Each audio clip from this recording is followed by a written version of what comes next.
Hello and welcome to the Speaking Frankly Football Show. I'm Frank Hughes, the chairman of Skelmersdale United Football Club, and alongside me is my co-host and passionate press officer AJ the Jet. Not that being involved with the football club is a prerequisite for hosting a football podcast, but it certainly helps. We are ready to dive headfirst into the vibrant world of non-league football in the Northwest, and we might even take a moment to discuss some of the bigger headlines in the sport. We'll explore life in the Northwest counties, bring you interviews with well-known faces in the league, and analyse how local teams are performing while making bold predictions for their upcoming matches. Nothing is off the limits here.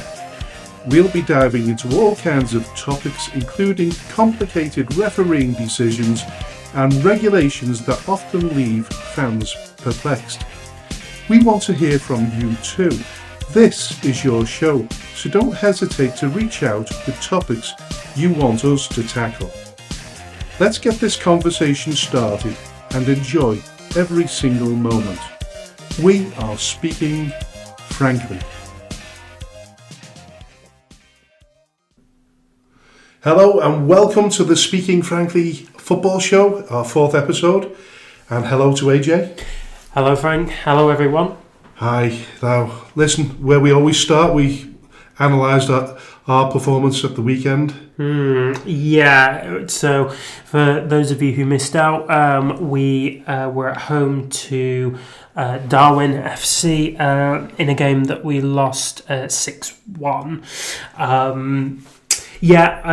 Unfortunately, it was a sort of very challenging defeat, very deeply disappointing. I think this one was one of our results where we can safely say that we didn't have a good day at the office. We can sort of play well, but the result doesn't come our way, as was the case at Bay Cup or at Daisy Hill in recent games. But this one was one where we were really quite outclassed by Darwin on occasions, and then there were others where we didn't benefit from good, consistent performances across the minutes.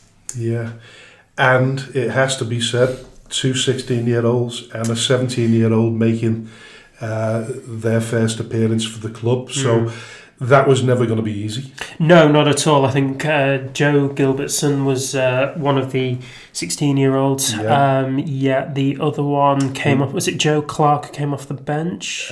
Joe came off the bench. So, there's another debutant, if you like. And we had Lucas Kirkpatrick.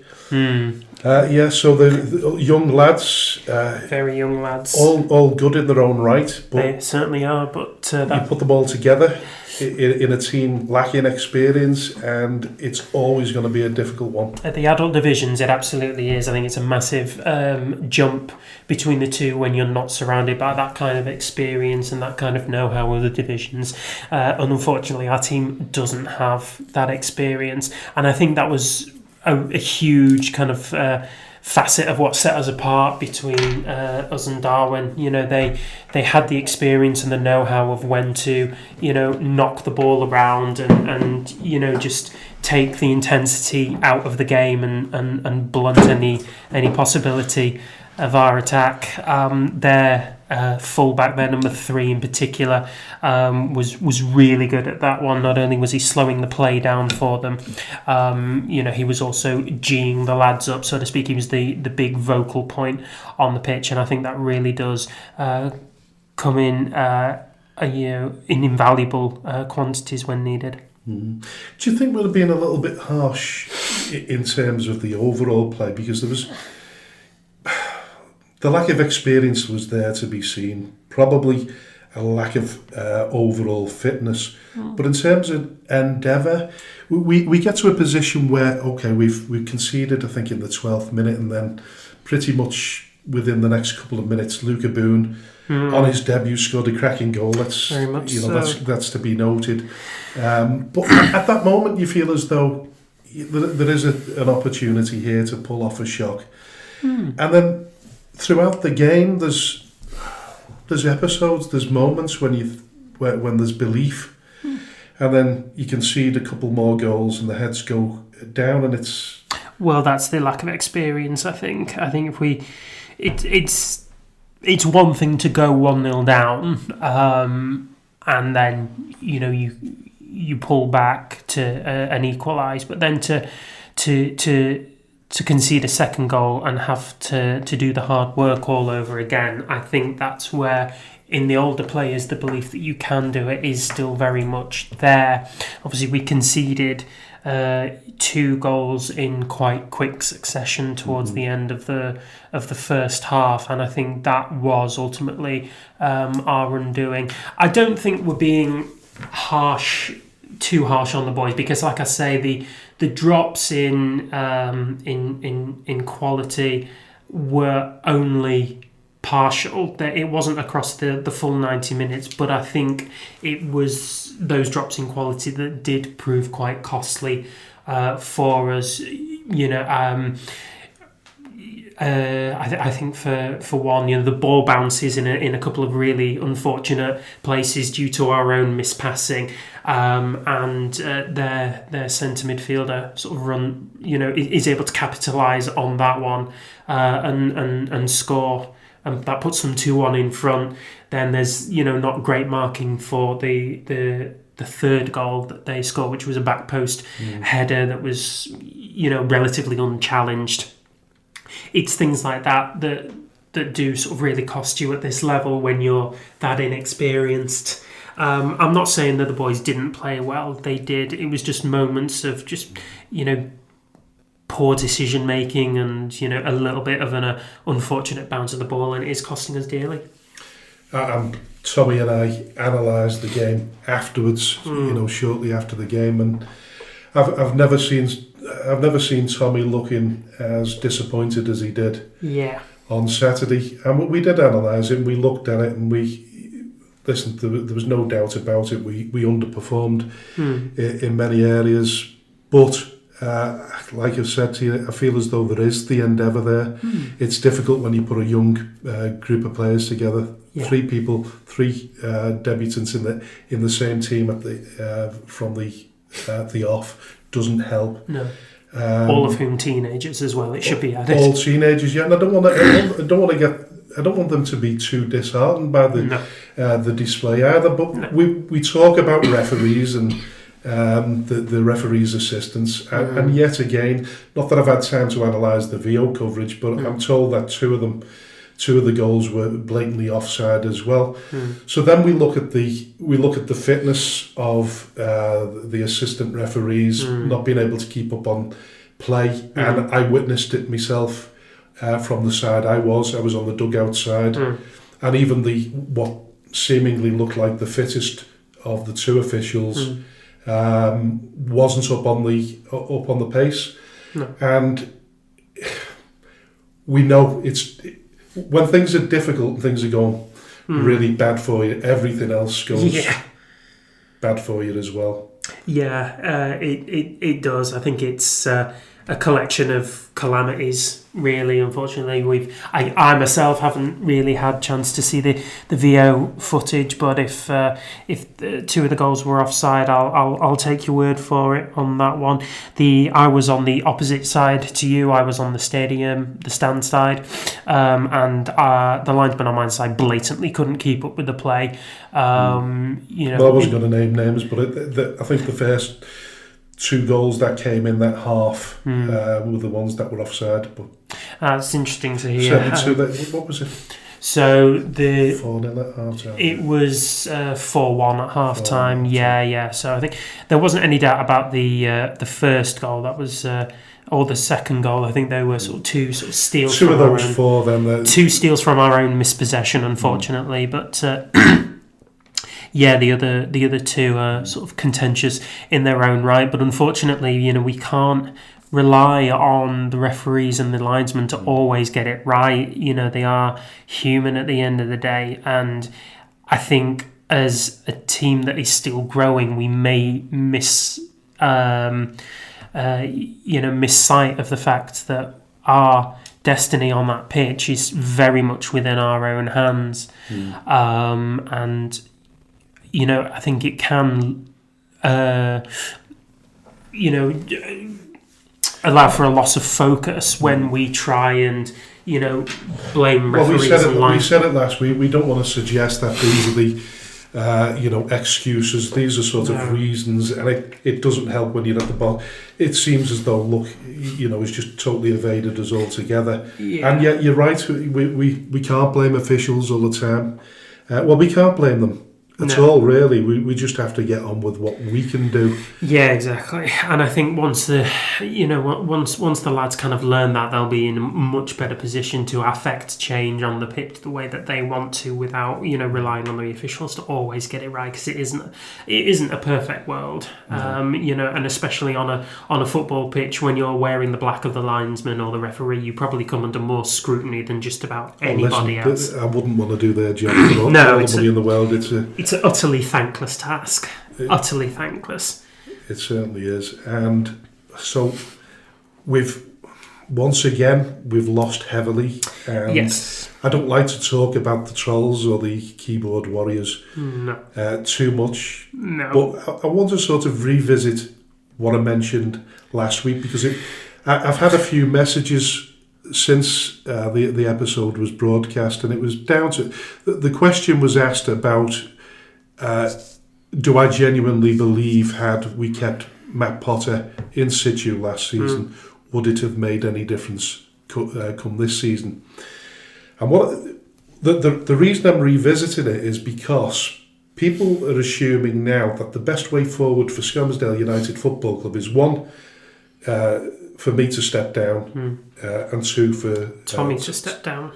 Either step down or to be sacked. Yeah. Now, given the fact that we're looking for stability and unity, how do you create that if you carry on sacking managers? Now, I accept the fact that when we had Matt Potter at the club last season, if he'd have been still in situ at the end of the season, we'd have probably still been relegated, given the finances that were available to him. So I think it was tough on Matt. It was a tough ask. But I certainly believe that if we'd have given them the time, he would have had stability and unity coming into this season. And I don't think we would have been as bad off as we are bad off. Yeah. As things would have been as difficult for us this season if he'd have still been in situ. And I say that for Pascal. I mentioned Pascal as well. Pascal brought a group of players to Skem that were capable of winning games. The fact that he couldn't always keep them at the club made matters difficult as well. But you could arguably say if he was there at the helm at the beginning of last season, then with the quality of players that he had, probably, I think we've mentioned it before, if it had kept that squad together, we could have sort of been hitting for the playoffs. That didn't happen, but once again it was down to finances, because some of Pascal's players were picked off by bigger and better clubs, and so they should be the quality players. So that's the situation we were in. But now you get to this part of the season, and similar to last season, I think we parted company with Matt around about the middle to late October, and to do that, totally different now. We've got 15 games left, but what do people expect in terms of results? If you get rid of there was too much emphasis for me personally last season on staying in the Northwest Premier League, Northwest Counties Premier League, and I should have accepted to a degree that, bearing in mind the finances, the limited finances the club had, that what we would have been better off doing was accepting a little bit of fate, in terms of we probably know where our destiny was going at that particular moment in time, but then being able to rebuild the season after. Now we're in the lower division, and of course the question is whether we drop out of the pyramid and we become an amateur football club again. That's the big question. We don't know what's going to happen at the end of the season. But bear in mind, we want to stay in business. So from that point of view, if we're going to stay in business, We can't overspend. We can't generate money from nowhere in order to help bring better quality players in. So we're stuck between a rock and a hard place, and it's difficult for me to explain to those that don't understand, even though I've been as open and as honest as I feel as though I can be with them. Still comes back to the same thing, and I'm getting caught, and I probably sound right now, because I'm really frustrated, I probably do sound like the cranky Frankie moniker that's going around on that Twitter. I've been given, Yeah.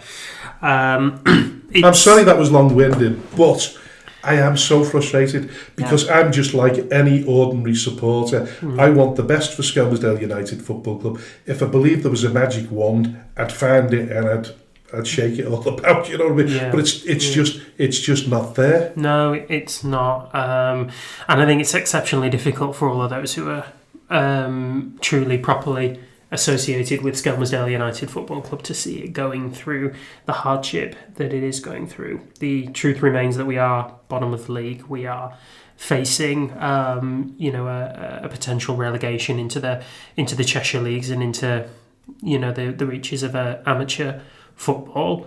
Yet, despite all that, the players are still turning up to play. The fans are still turning up to watch. And Tommy Lawson, Andy Gray and Andy Barlow are still turning up on the dugouts. That indicates, in a grand scheme of ways, that this football club is not going to die anytime soon. So whether you like it or not, the current structure is here to stay, because right now it is for the best for this football club, regardless of whether we stay in this league or whether we drop down. There will always be naysayers within this club, as there is within any club.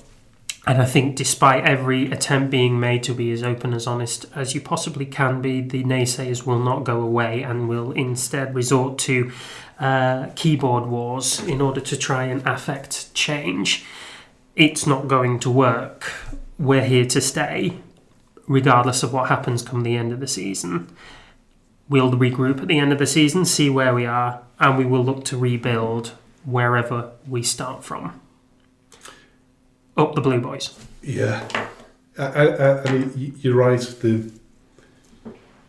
It's all about staying in business right now. And if I believe there was anybody... Listen, there's not a long queue of people coming up and saying, listen, we can do this, we can do that for Skem. No. We can save them from... applying for a job that isn't there, quite honestly. Well, I've told Tommy this, but I get... Come sort of half-time on Saturday, I've got 3 or 4 CVs popping through on my phone. And it's amazing, really, because no disrespect to any of the so-called applicants for the job that doesn't exist. But, like I say, no disrespect to them. But I have a plan. The club has a plan, and we've got to stick to that plan. And changes at this particular moment in time, I don't care who you think you are or what you think you're capable of doing. It's a huge gamble, by any stretch of the imagination, to bring anybody into a football club that is struggling as badly as us. And of course, the downside to it is you make a change, the team changes, you might not be any better off than you were in the first place. You lose your stability initially, and we don't want to lose our stability. No, we don't.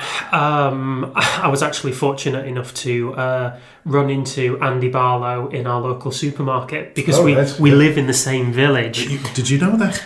Yes, I did know that beforehand, but it was the first time I'd actually run into him within the village, and he still believes very passionately in this project, despite where we are and despite what we're doing. Andy Barlow is still very much on board with this, as is Andy Gray, as is Tommy Lawson. I mean, he's sitting at the helm still as the most successful manager in the club's recent history, this side of the 21st century.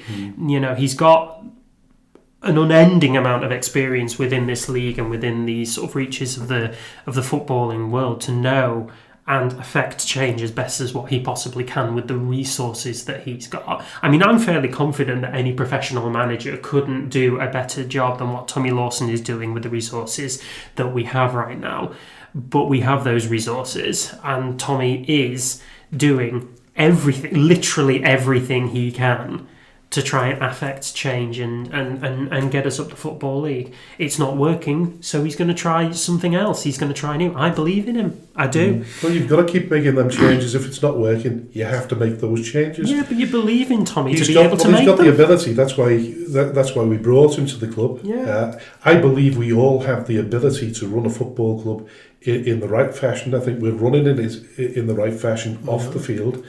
On the field, it's a little bit more difficult because it is down to finances. And as I alluded to before with Matt Potter, you give someone the resources, you give a manager the resources, then they can do wonders with that. I believe Matt Potter would have done it with money. Pascal would have done it with money. Tommy most certainly would do it with money. Of course he can. But there's no money in the pot. There are limited resources in comparison. Limited. Well, listen, we look at the team that we played on Saturday, and if the truth be known, we're talking about one or two players in there that are on £400 a week. If that's to be believed. Yes, one of those players was alluded to be on about £400 a week. There was a guesstimation that their weekly budget was about £1,000 on players. Again, this is all hearsay. None of this is,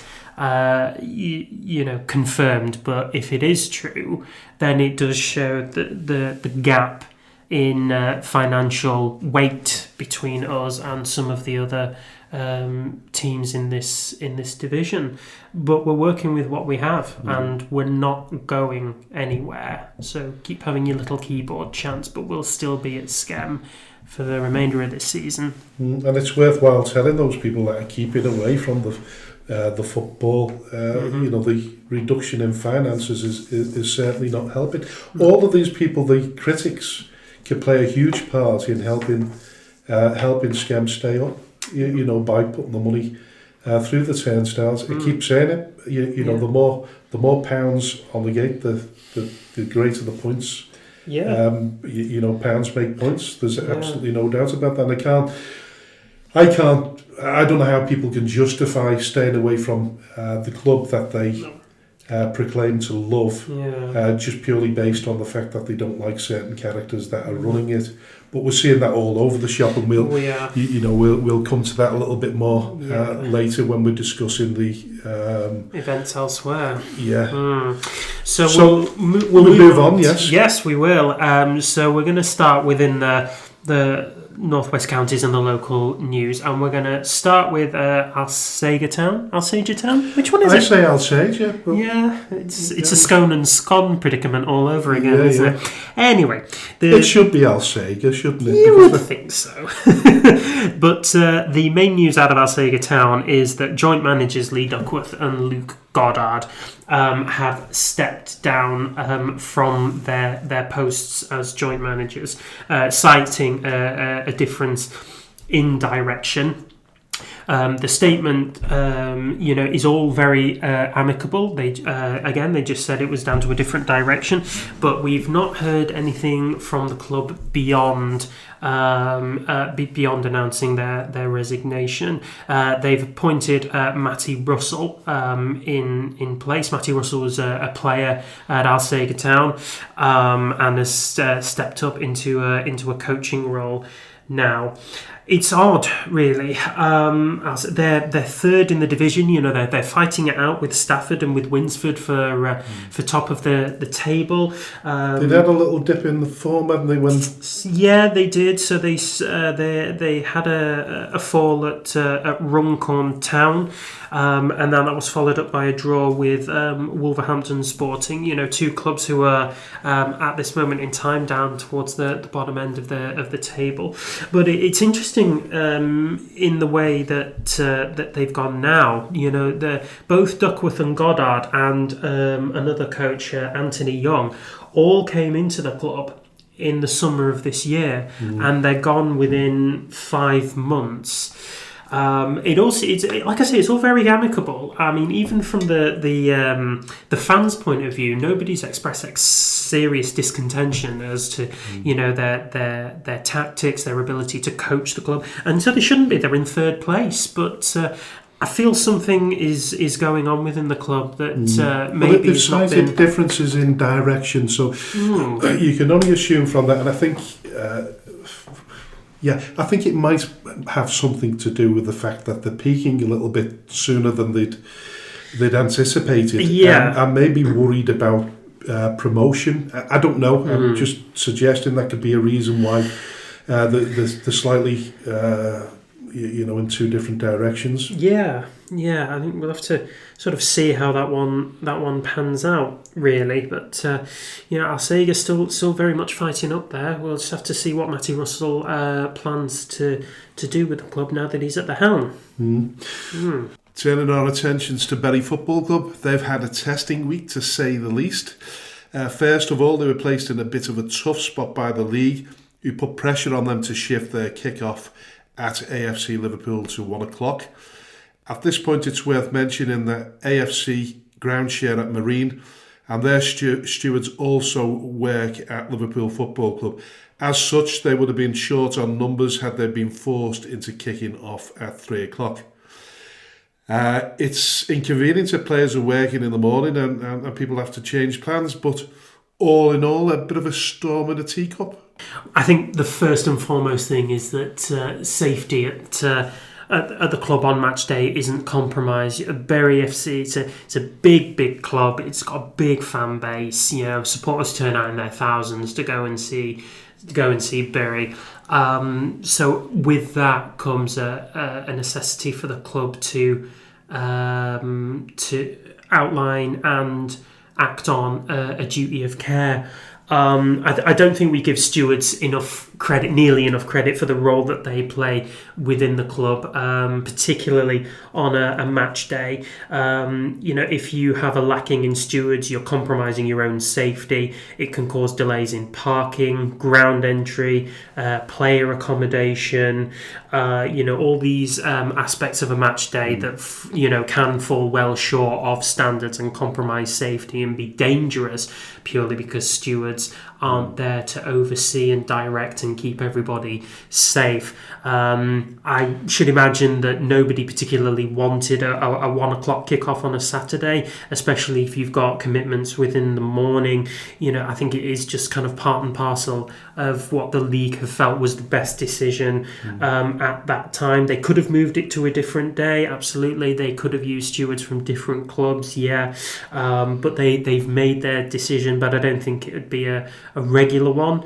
I think they said if they'd have stuck to the 3 o'clock kickoff, then they could have only guaranteed enough stewarding to look after 150 spectators, which would have meant that Bury wouldn't have had any tickets at all. Barely. No, the average gate is well into the 2,000s, 3,000s, so you can't sort of handle 150 spectators. And if you know Marine's ground at all, which obviously AFC Liverpool play at Marine's ground, the parking facilities are not the greatest. No. So from that perspective, the stewards would have had the work cut out. Absolutely, they would have done. Yeah, we're going to move on to another issue surrounding Bury FC. Now, I should point out at this point that it is a story that's still within its infancy, and there are resources that are coming out from every which direction that we can think of. So we'll bring you as much of the story as we know.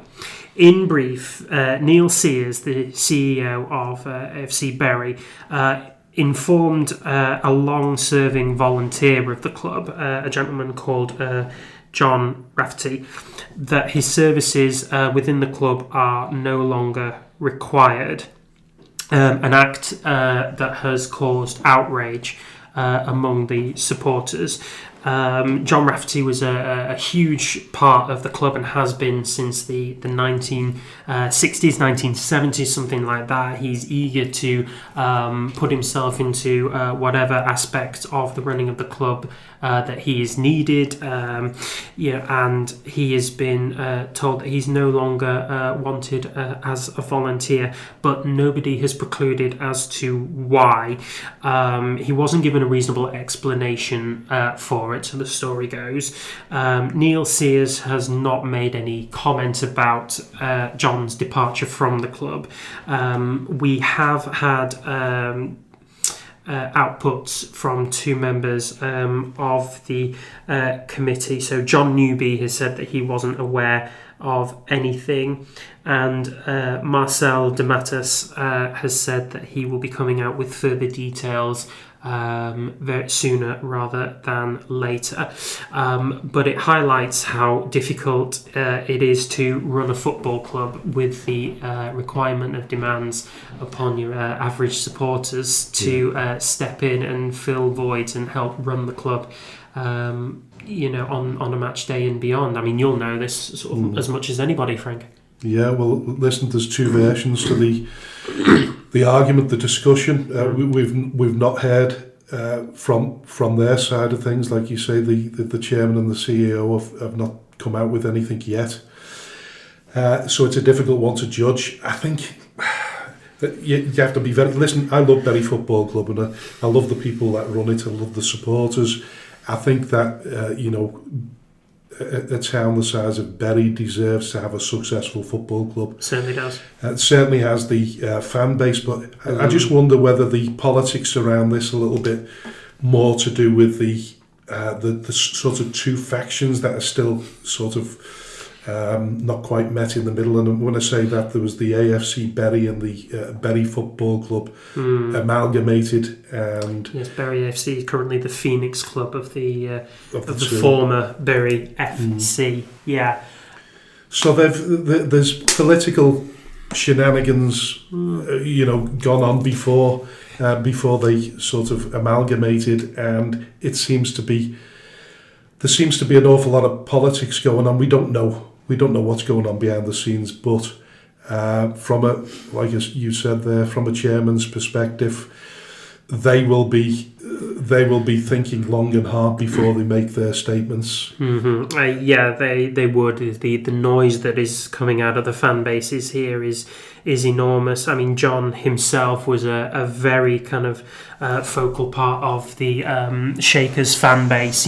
One of the official Bury movements and supporters groups.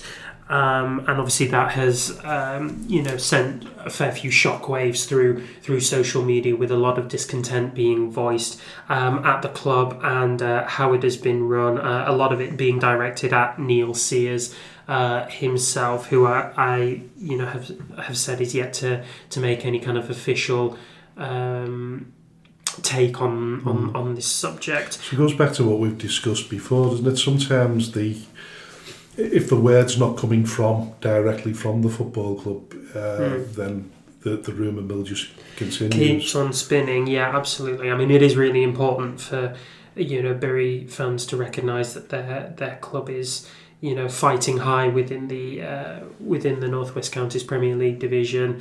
It's very much within a shout of getting promoted. It's getting thousands through the gates. There's a lot of positives within this club, and I hope very much that they certainly don't lose sight of that coming into this weekend's round of fixtures. Of course, we wish John all the very, very best, and hope the situation is resolved for him soon. And I take it, listen, he might have been, his services might no longer be required as a volunteer, but that doesn't stop him from continuing to support the football club. You hope that he can carry on doing that. It would probably hurt at the beginning. Yeah, absolutely. Listen, I can't imagine how difficult it is to run a club of that size. It's enormous. But I do hope they resolve their issues. You've said before they're right up there playing with some great football and looking good enough shape to go on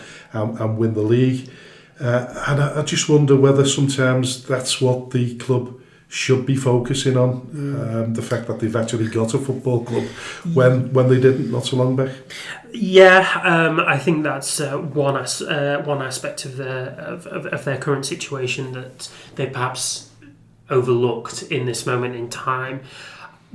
But I can't shake the feeling that right now they are surrounding a supporter who is just as much of an institution within this club as the club itself. From what I've seen and what I've heard from testaments of from fans on his behalf, he is a stalwart of this club. He eats, lives and breathes AFC Bury and has done for sort of 50 or 60 years right now. As I say, no official statement in the making as to the reasons for his departure, and I do understand that everyone is kind of getting behind him and supporting him, but I wonder whether the discontent over John's departure is escalating into something a little bit more darker in terms of calling out the board, the CEOs, they had the similar issues last season. There was a lack of consent within some areas last season, so it seems to be an ongoing issue that doesn't look as though it's going to resolve any time soon, and if it's anything to go by, I think it'll get more difficult. It can very well get more difficult. So if you are a Bury fan and you want to make your feelings known on this, or you have more context to provide that we haven't alluded to, please drop a comment below, and give us a bit more of an idea of what's going on. But as it stands right now, it is a story with two halves from both sides, and we've not heard from the other side, so we shouldn't really be jumping to any conclusions. No. All we're doing is just giving you the facts that we know at this point, and some implications that we've seen and that we've read.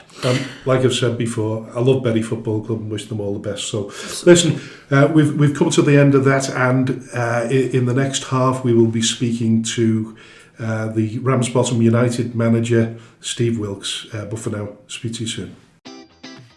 Special shout out to all the businesses that support Skelmersdale United Football Club: Origin Sign Company, T&W Garners, 7PDS, Skem Express Cars 5005, Lease Car UK, RNB Auto Centre, SB Skills Solutions, and Hey Presto Web Design.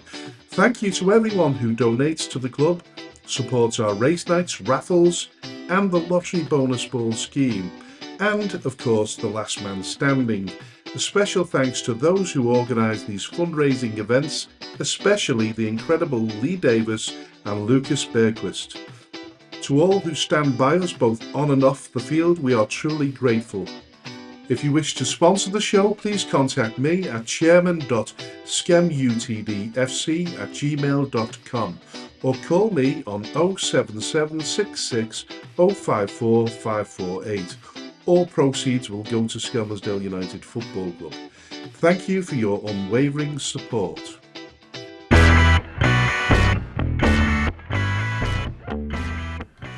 We are super excited to have Steve Wilks, the manager of Ramsbottom United, as our special guest on the show today.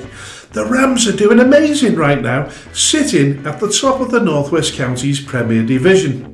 Steve is a former professional footballer who played as a midfielder for Preston North End and kicked off his managerial journey way back in 1998 at Darwin, and has since built an incredible career in non-league management that spans over 26 years.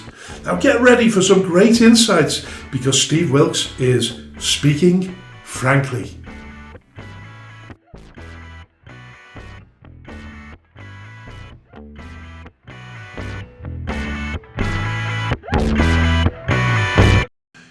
Hello and welcome to the second part of the Speaking Frankly Football Show, and a warm welcome to Steve Wilks, the manager of Ramsbottom United. Welcome to the show. Hi Frank, good evening. Hi, thanks for coming on the show first of all. No, my pleasure mate, pleasure. Yeah. So you were appointed manager of Ramsbottom United in May 2023.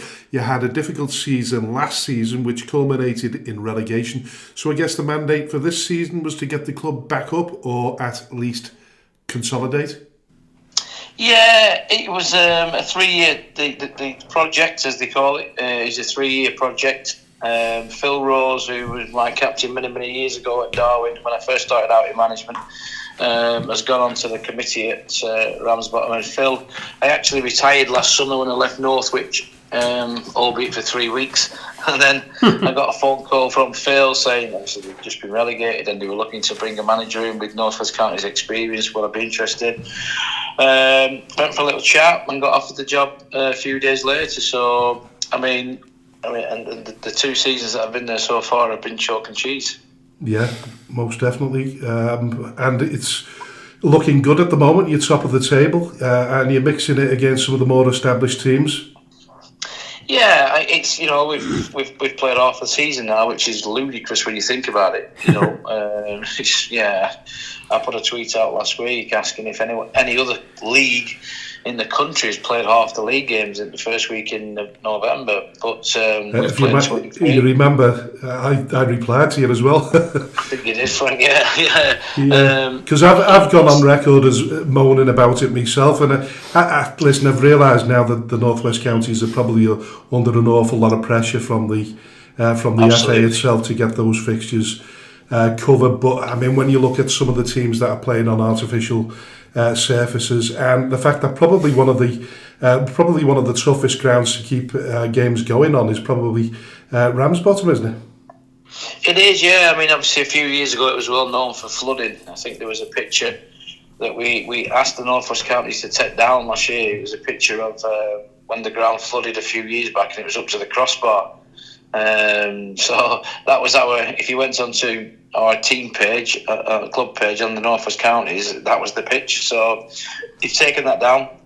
They've made improvements with the pitch, but obviously with the river running right behind the back of the goals, if it does break its banks, it comes onto the football pitch. So, but yeah, I mean, we're 23 games in 3 months, and we've now got 23 games left in 6 months. So it doesn't make sense. But like you say, we're going well. We're top of the league. We're 6 points clear. We're just taking one game at a time. We're not even thinking about where we're going to be at the end of the season. We just keep chalking them off.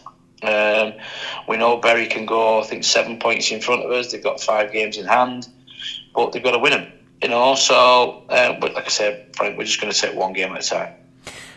Just going back to what you were saying about the how many games you've played, has that put a physical strain on the players and indeed the backroom and management staff to keep constantly revising strategies and tactics ahead of the next game and then 100%, AJ, 100%, yeah, because we had one Tuesday off, because when you think about it, it's not just the start of the season when non-league players start playing, it's pre-season, the 4 weeks before the season starts. So we started our pre-season games the first week in July and played every Saturday, Tuesday, right up until 2 weeks ago. We played every Saturday, Tuesday apart from the first Tuesday in August when we got knocked out of the FA Cup by Stalybridge. But every Tuesday, Wednesday after that, we've played. That does, put a massive toll on the players who are working every day. The management team are working. We've had 3 or 4 lads with hamstring injuries. We've had a couple of lads with calf strains. We've got one lad that's had to take a bit of time out mentally because of mental health issues, I should say. So yeah, it does take a massive toll. Yeah. I know you said it's one game at a time, but it's got to be difficult not to look at what's going on behind you. Is it really a case of taking one game at a time? Yeah, I think just concentrating on what we can do, Frank. We can't, change what anyone else is going to do. We've just got to concentrate on ourselves, take each league game on its merit. Everybody knows that anybody can beat anybody in this league. It's such a tough league to win, or even get into the playoffs now that we've got the playoffs. The teams at the bottom can beat the teams at the top. It's that hard of a league. So we'll just concentrate on ourselves. We've got a break from the league this weekend in the FA Bars, another tough game away at Silsden. And then we play Pilkington a week on Saturday. Yeah, you're answering all my questions here before I've asked them. Sorry, mate. No, that's all. It's okay. As you alluded to, you had a 3-year plan when you got the job in May 2023. Do you feel as though you're ahead of the plan? Well, we're 18 months. I mean, if you look at last season's points tally, we got 50 points all season. With us drawing at Glossop on Saturday, we've now got 15-23 games this season. So we've made massive strides from last season. I came in quite late to the job at Ramsbottom last season, so we didn't have the pre-season we wanted. We didn't get the players we wanted. This season, obviously, we've been able to. I started planning in February, March for this season because last season, like I say, wasn't good enough. So we how far are we down the track? Probably we're a little bit ahead of where we want to be. If I'm not going to lie, but like I said, it's just one game at a time for us at the minute. I know that's an old cliche, and people might say it would be boring, but that's all we can do. We can just look ahead to the next game, hopefully take that on its merit, and hopefully, if it's a league game, get the 3 points and move on. Yeah, you talked about keeping the players fit and healthy, which is inevitably the key to success. But I imagine there isn't a bottomless pit of money there to dip into when you are struggling with injuries. No, not at all. And what we try and do is, because we train for 2 hours on a Tuesday and 1 hour on a Thursday, we try and mix things up a little bit. So, like a couple of weeks ago, we went to a running place, a track, where the players went running around the track. In a couple of weeks, the players have all booked into like a boxing gym, but they will pay £5 per player to go to that boxing gym. Because, as you know, as you well know, Frank, there's not a lot of money at certain non-league clubs compared to other non-league clubs in the Northwest. No, and I think maybe a lot's been taken for granted there because you're doing extremely well. Would you say you're sort of punching above your weight really at the moment? Like you say, it's early days, but you're a little bit further ahead of where you're expected to be. Yeah, possibly, because I think everybody, if you start the season, everybody would say that Bury were going to win the league. And listen, I've got on record as saying that if anybody finishes above Bury, they'll win the league because they are a very good side. They're not just a good side, they've got a very good squad. So these games that Bury have now going to be playing Saturday, Tuesday, they can mix it up. Where we played the Isle of Man the other week away, came back from the Isle of Man, we went to Boyne Aldrich, had 9 fit players. 2 of the lads were being sick in the changing room before the game, and we had 3 lads on the bench that I think 2 of them hadn't kicked a ball from. We'd got them from the youth team. We don't have that luxury, to dip into that squad of 26, 27 players like Bury will. Yeah. So, yeah, we're probably a little bit ahead of where we want, not want to be, but possibly where people think we should be. But we'll just keep our nose to the grind, as they say. Yeah. In terms of your gates and you're limited, I would imagine, by that as well, because it's only a very small population, Ramsbottom, isn't it? Yeah, and we're 4 miles from Bury. And Bury getting 2,500, 3,000 people every week because they're a big club. We're just scraping up to 300 and possibly just going above 300. I think any club in anywhere that's doing well and winning football matches, the gates will go up. That's the norm. But ours will only go up by 100. Where if like Bury start, I think if Bury were 5 or 6 points clear at the top of the league, they'd be getting gates like last year of 4,000, 4,500, which is unbelievable in the Northwest Counties. It's more than FC United we're getting in the day and teams like that. So, but yeah, we just keep little old Robbie just keep ticking on, mate. I often tell the story about Skelmersdale United Football Club when they last won the Northern Premier West Division. The gates actually went down that season. It was just really bizarre, unbelievable. And of course, Skem's got a population of around about 40,000 people, so it really is a tough gig. Yeah, because you've got Liverpool, Everton, all around there, haven't you? And it is, and the Premier League is the number one sport in the country, and people will go and watch that. I know some clubs do deals where if I know Padding, for instance, where I used to manage, that if Burnley are away from home, the season tickets holders from Burnley getting half price at Padding. So little things that boost the gates up. They're getting decent gates because they're going well at the minute. But yeah, little things like that can help non-league clubs massively. Yeah, most definitely. And of course, you had that great attendance against Bury itself at home back in September, 1,773. So that obviously helps with the coffers. Of course it does, yeah. I mean, we were lucky enough last season to play them twice. We played them in the Macron Cup at home. I think we had about 1,200 on, and then we played them last game of the season, which was nice because obviously Bury had won the game and both Wythenshawe teams lost. Bury would have gone up, so there were just over 2,000 on. And when you think about it, last game of the season, all the money that you're bringing in, you're not spending it, are you, for the rest of the season because it's the last game of the season. So we started off this season with a little bit of money in the coffers, which is great. Obviously, we got the game against Bury, but it's how you spend that money. You know, I mean, we're not massive payers. I would say we're average payers in the league. There'll be clubs paying players more than us, and there'll be clubs paying less than us. You know, but as a manager, you've got to get that balance right. We've brought experience to the club this season with Andrew Teague, Scott Sefton, Rob Wilson. You know, we'll announce a player tomorrow that's got experience that's coming to join us, which is a great signing for the football club. You know, so, and then we've got an 18-year-old lad that will play Saturday that's been released by Preston a few weeks ago. So, we have 17-year-old Cullen Meadowcroft on loan from Fylde, the centre half.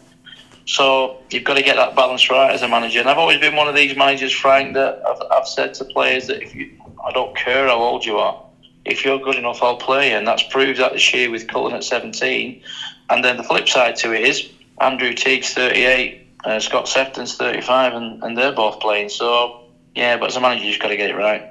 Yeah, of course, you've got a bit of balance there, as you say. You've got some of the experienced players, whereas at Skem, and I talk to Tommy Lawson on a regular basis, and we're not in that particular position. We're relying an awful lot on the much younger players.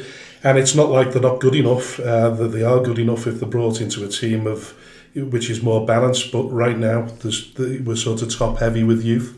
Yeah. And that's tough, Frank. That's tough because you have to get that balance right. You know, I don't care what anybody says. This North West Counties League is one of the toughest leagues to get out of. Physically, 46 league games. It's crazy. And I know that's not North West Counties' fault. Get that. That's the FA's fault. But when you've got a team of young lads, you know, that you're asking the horse to go to water Saturday, Tuesday, train Thursday, Saturday, Tuesday, it's tough. Yeah. And that's why these teams that will have the bigger squads will do better. Yeah, and I've noticed a lot of players are dropping down from the sort of higher leagues, the Northern Premier, to come down to the more local teams anyway, or certainly lower down the pyramid, even down to our level in the Division 1 North. And they'll come down and they get paid more money. That's unbelievable. Honestly, Frank, I could tell you stories about certain players that I spoke to in the summer that didn't come to Ramsbottom and have gone to the league below on more money. Yeah, and been offered more money. Teams are like that. Yeah, I'm sure you can. Yeah, but listen, good luck to them if they've got the money and they've got backers that want to put money in, but. As you well know, mate, they have to do it properly, you know. And if they don't, you know, there might not be a certain club or two in a few years' time. Yeah, it's certainly looking that way, isn't it? And listen, looking at your chairman, he founded the club in 1966, and he's been in charge for almost 60 years. What's it like working with Harry? He's a bit of a legend, isn't he? A bit. Harry's Harry, you know. He's a great chairman for the football club. You know what I mean? Because obviously he puts the football club before anything. You know, so he doesn't throw money at it. You know, he's like you say, he's a legend.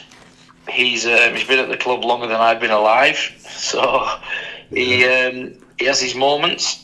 He still won't bring the 21st century to Ramsbottom. Nobody can pay by card. It has to be cash.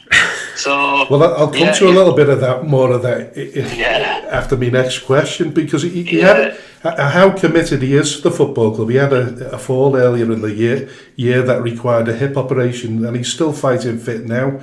Is there any sign of him slowing down? No. No. How old is he now? Is he around about 83, 84, is he? He just turned 80. 80? He just turned 80. Yeah, he turned 80 last year. But he'll still be going. If you walk into our next home game, he'll be sat on the turnstile with his little cigarette in his mouth. Or a cock. That's what that's his, and everybody knows it. And listen, he is a legend. Is he hard work? Well, bloody right, he's hard work. Yeah. I wasn't going to say anything there. I hope we haven't got you the sack. No, but listen, I get on really, really well with him. Yeah. I think as a manager and chairman, you're always going to fall out over certain things. You're never going to agree on everything. But you've got to have a good relationship, haven't you? Yeah, manager and chairman is the most important relationship. I've always said that. But listen, there's other people behind the scenes there as well. It's we all assume it's a one-man band, but there's a lot of good volunteers there at Rammy as well. Yeah, I mean, I think we've got 4 or 5 on the committee now. Tony Cunningham, Phil Rose, Andy Edmondson, Andy Brown, and Chris Standriding. So there's 5 on the committee now. John Haslam helps out, but they are the committee.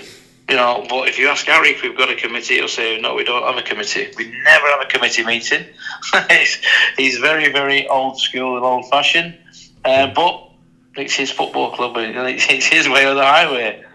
Listen, it's by all accounts that seems to be working. Whatever he's doing, it's working. Yeah. Listen, I have fond memories of the Riverside. I love the steam train puffing its way into the nearby station. But the generator, which I assume is still there, is an absolute pain in the backside. And I think you've already alluded to it. Like, Harry seems to be a little bit too tight to get the place rigged up with electricity. No comment. Mate, honestly, we could go on for hours about things that he I'm not saying he cuts corners because that's probably the wrong terminology, but yeah, he won't let people pay on the debit cards. It has to be cash. Yeah. Even the generator makes so much noise. I can hear it in the dugout. He's an absolute legend, but he's one of a kind. Yeah. Certainly is. And listen, talking about longevity, you've been in the sport yourself for almost 26 years, is it, in management? No, I've just started my 27th. 27th year. So yeah, started in 1997. So let's see, 27, 28. I took over at Darwin in June of 1997, and I'm still going. Yeah. I don't count my games, but I believe my next one's 1,242. God, crikey. How long do you think you can keep on going? Well, I'm 57 now. I'd love to, I work for Royal Mail, so I'm up early in the morning with that. I'm a manager for Royal Mail. My plan's to retire from Royal Mail when I'm 60. So that's a couple of years. So I think the answer to your question, how long I'm going to keep this going, is until I don't enjoy it. Yeah. Until that enjoyment's gone. I still get butterflies every Saturday morning. What I've learned over the years, Frank, as a manager, is that if we lose, I don't get too down, and if we win, I don't get too high now. I get that balance right, because there's nobody hates losing a football match more than I do. I mean, if you see me at the full-time whistle on Saturday at Glossop, you'd think I'd just come out of a madhouse. And we drew the game 0-0.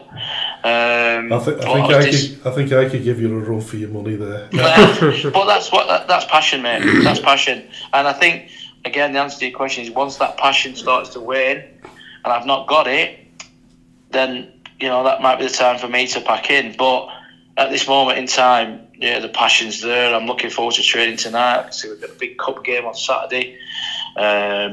I love the dressing room. I love the lads. I love the banter.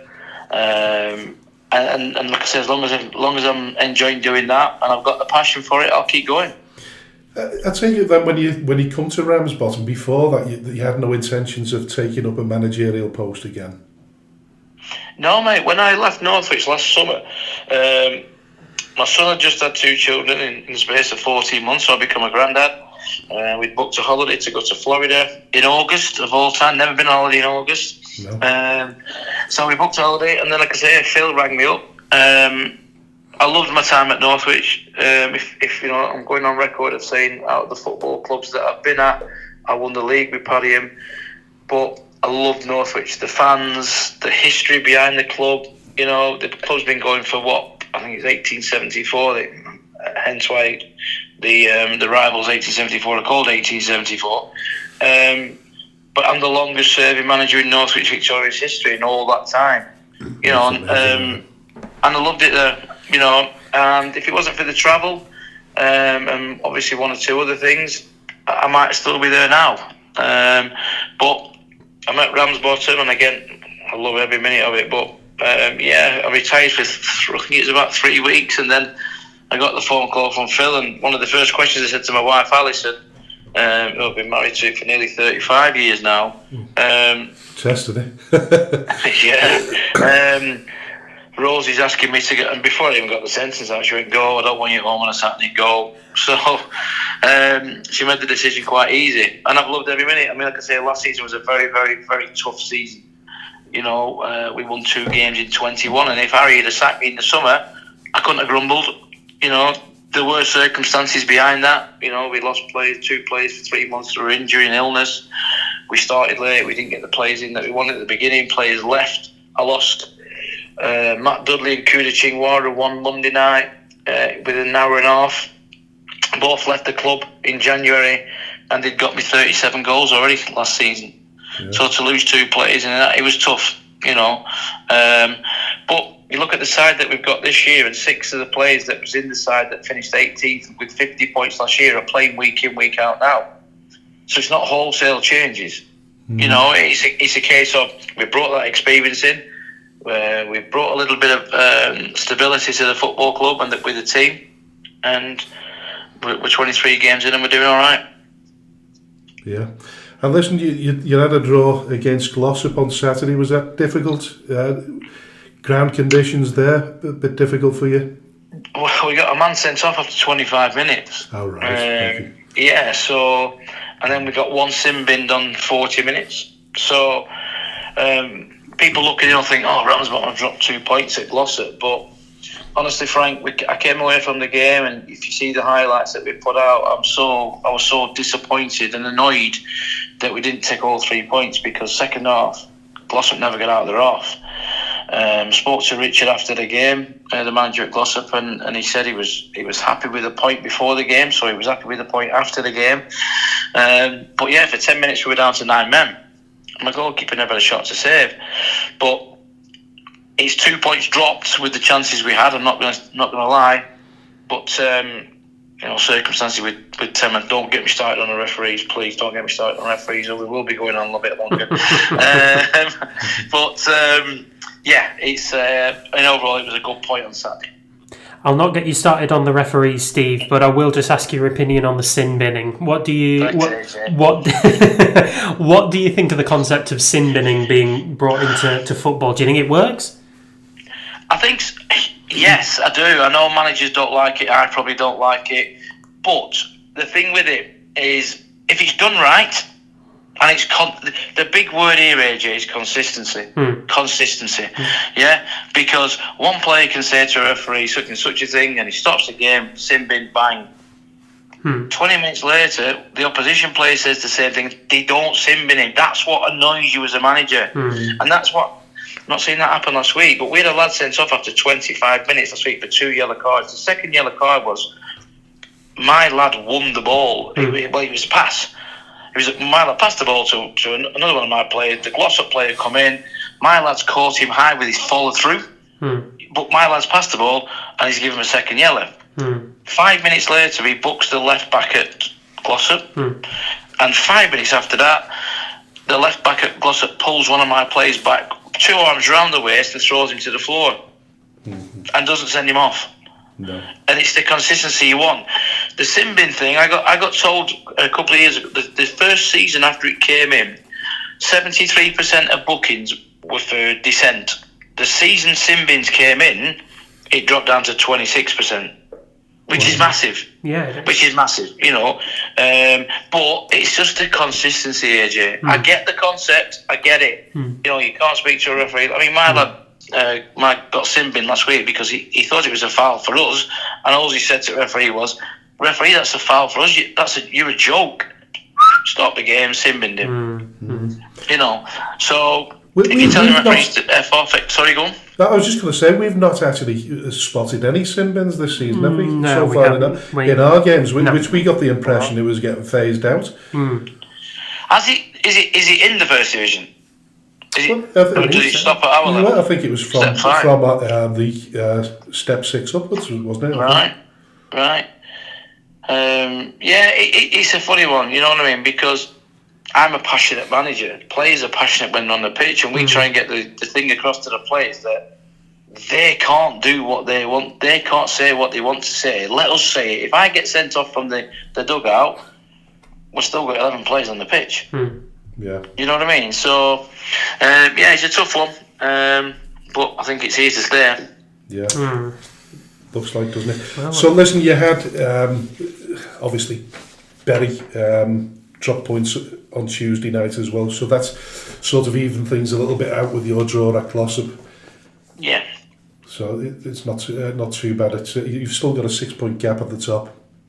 Yeah, I think they can go 7 points clear. I think they've got 5 games in hand, but you've got to win them. Yeah. You know, they have to win them. I'm not saying they won't win them, but you know, when the pitches start getting a bit muddier and they're playing Saturday, Tuesday, it's not easy. No. So, I mean, we've got a bit of a break now with Tuesdays, apart from the Macron Cup game on the 19th of November, but we're Saturdays now all the way through to Christmas. So the lads get a bit of a break. Yeah. Are you looking forward to a break from league action? Because, like you say, you're at you're playing Silsden in the FA Vars on Saturday. Yeah, I love the FA Vars. It's another big passion of mine. I got to the semi-final as a player back in '92, and I got to the semi-final as a manager in 2019. So I love the competition. I think for players at our level, you know, it's the FA Cup, because ultimately we go to Wembley. We're playing Silsden, who are unbeaten in 16 on Saturday, so we know it's a tough game. And if you're ranking the teams at the minute, us and Silsden, they'll be ranked number 1 because we're top of our league. So all in all, it should be a good game. Obviously, 2 sides that are on decent unbeaten runs. I think we're on 13 now. That was not unlucky. But we know it's going to be a tough game because, like ourselves, they've got experience with Jake Cottrell and Tom Greaves, who was manager of FC United, and 1 or 2 others. So, but yeah, love the FA Vars. Given that you're obviously still in the Vars and you're sort of still fighting for contention at the top of the league, Steve, are you sort of putting all your eggs in one basket here by sort of trying for one or the other, or do you genuinely sort of believe and instill into the players that you can, you know, make it all the way in both? That's the plan. Because we've got that, you know, the break between games now. There's no replays. It gets finished on Saturday. It's straight to penalties. You're not having to play Saturday, Tuesday if it's a replay. We can just focus on this one game. Yeah. If we win this, I think the next round's the 7th of December, so you can put it to bed for 3 weeks. Yeah. The disappointing thing for us is we've got 2 players that are playing week in, week out. A cup tie that joined us after they've already played in the competition. But it gives them a rest for a couple of weeks, so we bring 2 players in that aren't cup tied, if that makes sense. So lads are getting a little bit of a rest. But no, mate, all our focus will be, we've trained this week Tuesday, we'll train tonight. All our focus will be on Sills on Saturday. And then once that's out of the way, then come next Tuesday, we'll start prepping for Pilkington. And that's the way we do it. Whichever game's next, you know, we've got Stockport Jordans in a couple of weeks. That's the one that we might say, you know, the lads that have not been playing regularly, right, you go and have a game. But the Vars and the league, in my opinion, and I instill that in my players, it's similar priorities, yeah. Yeah. Listen, and with that in mind, like you say, you've got training tonight. It's been great having you on the show, Steve. Listen, best of luck for the season in the league, and good luck on Saturday in the Vars. It'd be nice to see a local team go all the way. Much pleasure coming on, Frank, and thanks for asking me, mate. And I hope everything goes well at Skem. Nice it's one. A massive non-league club. Cheers. Thanks very much for that. Thanks, Steve. Okay, mate. Take care, mate. Take care, AJ. Cheers, mate. Cheers. Bye. Bye now. Bye.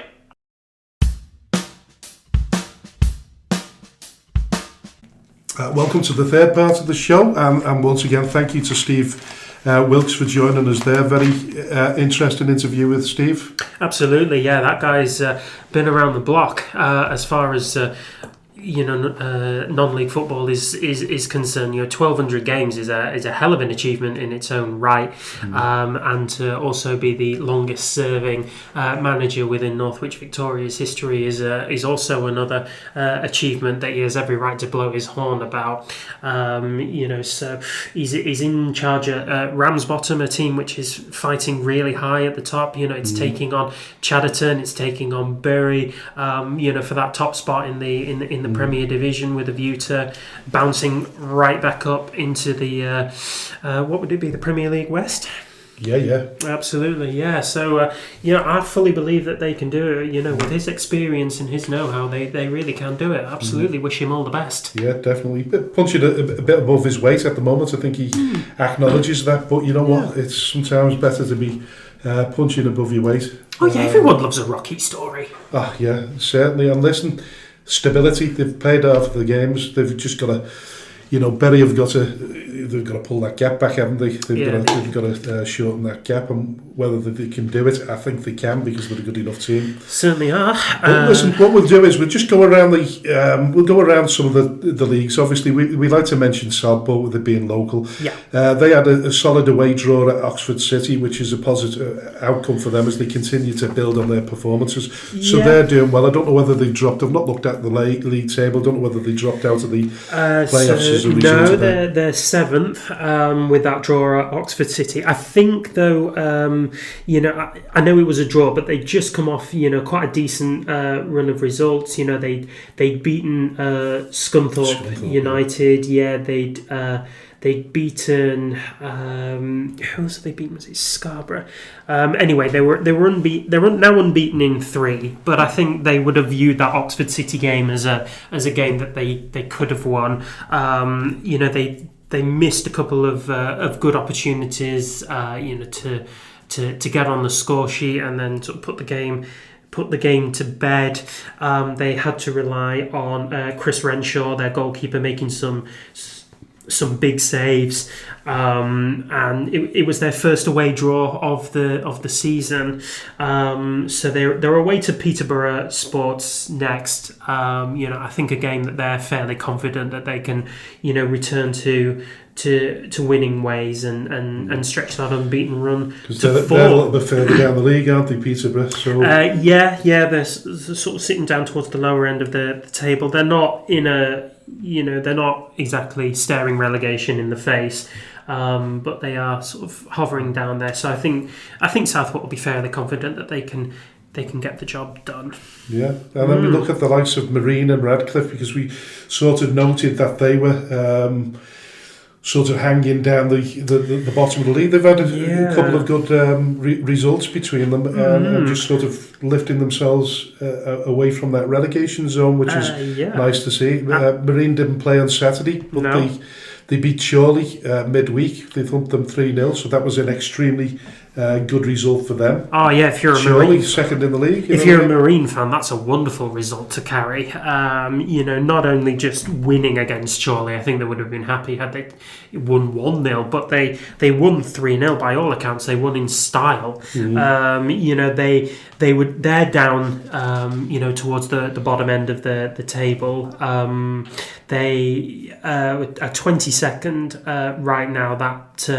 That win gets them up to 22nd, and they have got. It did take it at the bottom. It is important to remember that Marine have got several games in hand on the teams above and below, in the sort of immediate vicinity. Their next 3 games are against Hereford, who are in 8th, Curzon, Ashton, who are sort of 4th or 5th, and then Needham, who are at the bottom of the league. So there are obviously all 3 of those games will present challenges within themselves, but they've got home games against both Curzon, Ashton and Needham, and I think with the full weight of their support behind them, I think they could reasonably get a result against both of them, especially after this result against Chorley. I mean, they'll be thinking they can go out and beat anybody now on their day, which is exactly the kind of attitude to have.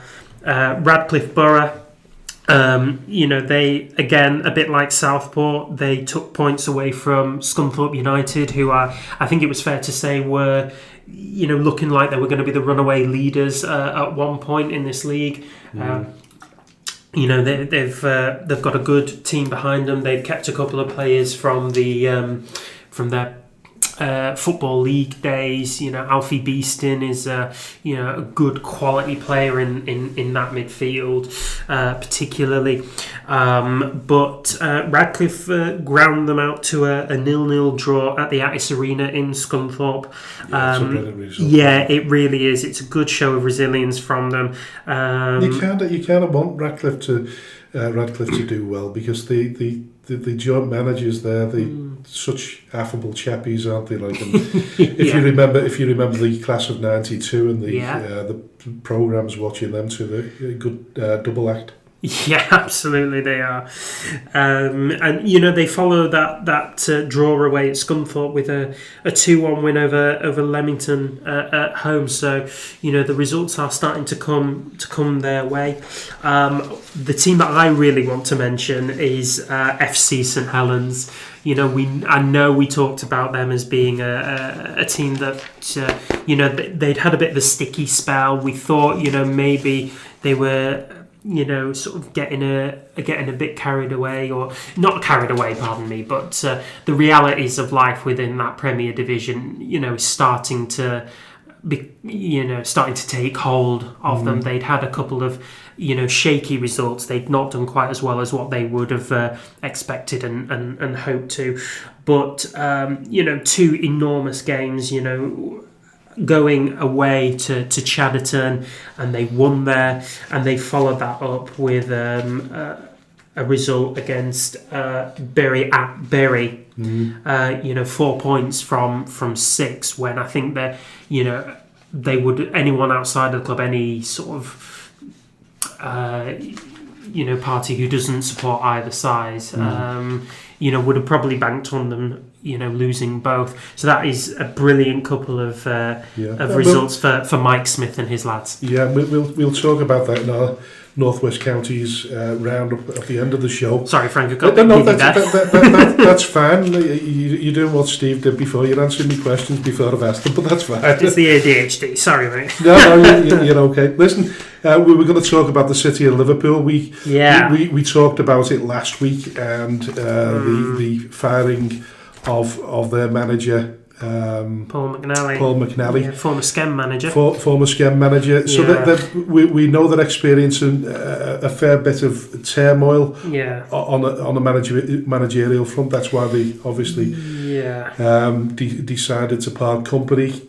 Now, the supporters had already expressed their concerns, which raises a meaningful discussion about the timing of such decisions. As we've already talked about it. More prevalent here, isn't it? When is the right moment for a change?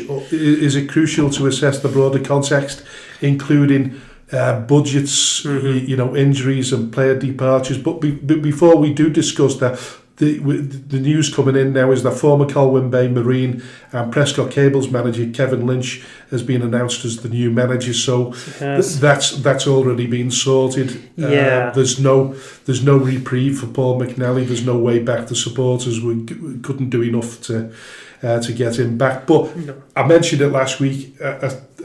I messaged Paul McNally and asked him to come on the show. He said a little bit too raw at the moment, but he's going to come on the show at some stage. But the questions I would have been asking him, purely down to what I've just said before, is a lot of this down to the reduction in playing budgets, injuries, and player departures. And certainly this is going to happen now. New manager comes in. We already know that. 1 or 2 players have already left the city of Liverpool, and I think there was announcements on Twitter earlier on. Danny Mitchley's left. He played a massive part in their playoff run last year. I believe Kenny Strickland has already left. So the players are already leaving the club, but you'd expect that. Kevin will bring his own bunch of players in. There's no doubt about that. Whether it's whether it's one of those situations, whether they pull the trigger too quick. I don't know what kind of finances they've got there, but we talked about it last week. The ground share of that Widnes, fantastic stadium. It can't come cheap. No, it absolutely doesn't. I think their situation extends beyond the pitch. So I think that a lot of it is kind of off field as well. I mean, we'll talk about the on field for now because City of Liverpool made it a very prevalent part of why they were firing Paul McNally in the first place. Their official statement on it is that they've parted company with Paul McNally and his coaching staff. Obviously, they're grateful for the work that he's put in, but they couldn't ignore the poor run of form. 0 wins in 6 and 0 home wins in 8. Add into the fact that they were suffering from poor attendances, as the season's gone on, and McNally had to deal with a lot of injuries within that time frame himself. A lot of supporters, I think, are demonstrating a lot of sympathy for McNally, which I can entirely understand. I don't think if you're a City of Liverpool boss, you can ignore 2 wins from 15 games, sitting 21st out of 22nd when you're at the halfway point in the season. I don't think there's ever a good time to fire a manager, but if you're going to do it, you try and get it, towards halfway of the season. You've got to give that right balance between giving the manager enough time to turn it around and giving a new manager some time to implement his new plan. The balance has got to be right, AJ, because if the finances are not there, and we're just assuming that the finances have dwindled a little bit because of the ground share situation. That's why, from my perspective, I've said we look for stability and unity. It's not like they're a million miles away from, there's 10 points difference from 10th to their position. It's not like a terminal situation. Maybe you get to that stage where the manager's maybe asking for a bit more money because he's in a predicament he doesn't feel he can get out of, and then the chairman probably says, well, listen, we don't have the finances there, that you don't know which way the pressure's going. But if you are McNally, you are looking at a bit of a catch-22 situation there. I mean, how do you arrest a slide with no help from above and with all those injuries that he has to contend with? My big question is Kevin Lynch going to do any better, given that he's standing in the exact same shoes as Paul McNally? He's sort of very well known in these parts for having guided Prescott Cables to safety in 2022. He still looked on quite warmly from Cables fans in that regard. But I wonder whether this is an infinitely tougher situation. I didn't see that appointment coming, to be honest with you. I thought there was a lot of candidates that he just sort of come into my equation. But listen, good luck to the man. He's going to need it. By all accounts there. It's a tough gig because, we've talked about it. There's us. City of Liverpool and AFC Liverpool were all playing on other grounds, so we know that finance. We know from our own experience that finances are a focal point diminished because of those responsibilities towards that. We also know that the further away from home that you're playing, the less support you get. I suppose that doesn't really matter towards the likes of City of Liverpool or AFC Liverpool because they're in Liverpool, but they don't have their own ground. It's like you don't have your own roots. And I know City of Liverpool recently, they lost their appeal for, I think they were trying to get a change of running of a sports complex in Liverpool that they were going to turn into their own ground. That didn't happen for them, so it must be difficult for the chairman. Listen, as a chairman, I feel sorry for the fellow chairman, but I also, because I know Tommy so well and I know how much energy and commitment that these managers put into football clubs, that I can sympathise from both perspectives. I don't think it's going to be long before we see McNally back in the dugout. I think there'll be a club that'll snap him up. very talented coach. You know, he's got a lot of credit in the bank, and I think he'll not be out of a job for long. No, I agree with you there.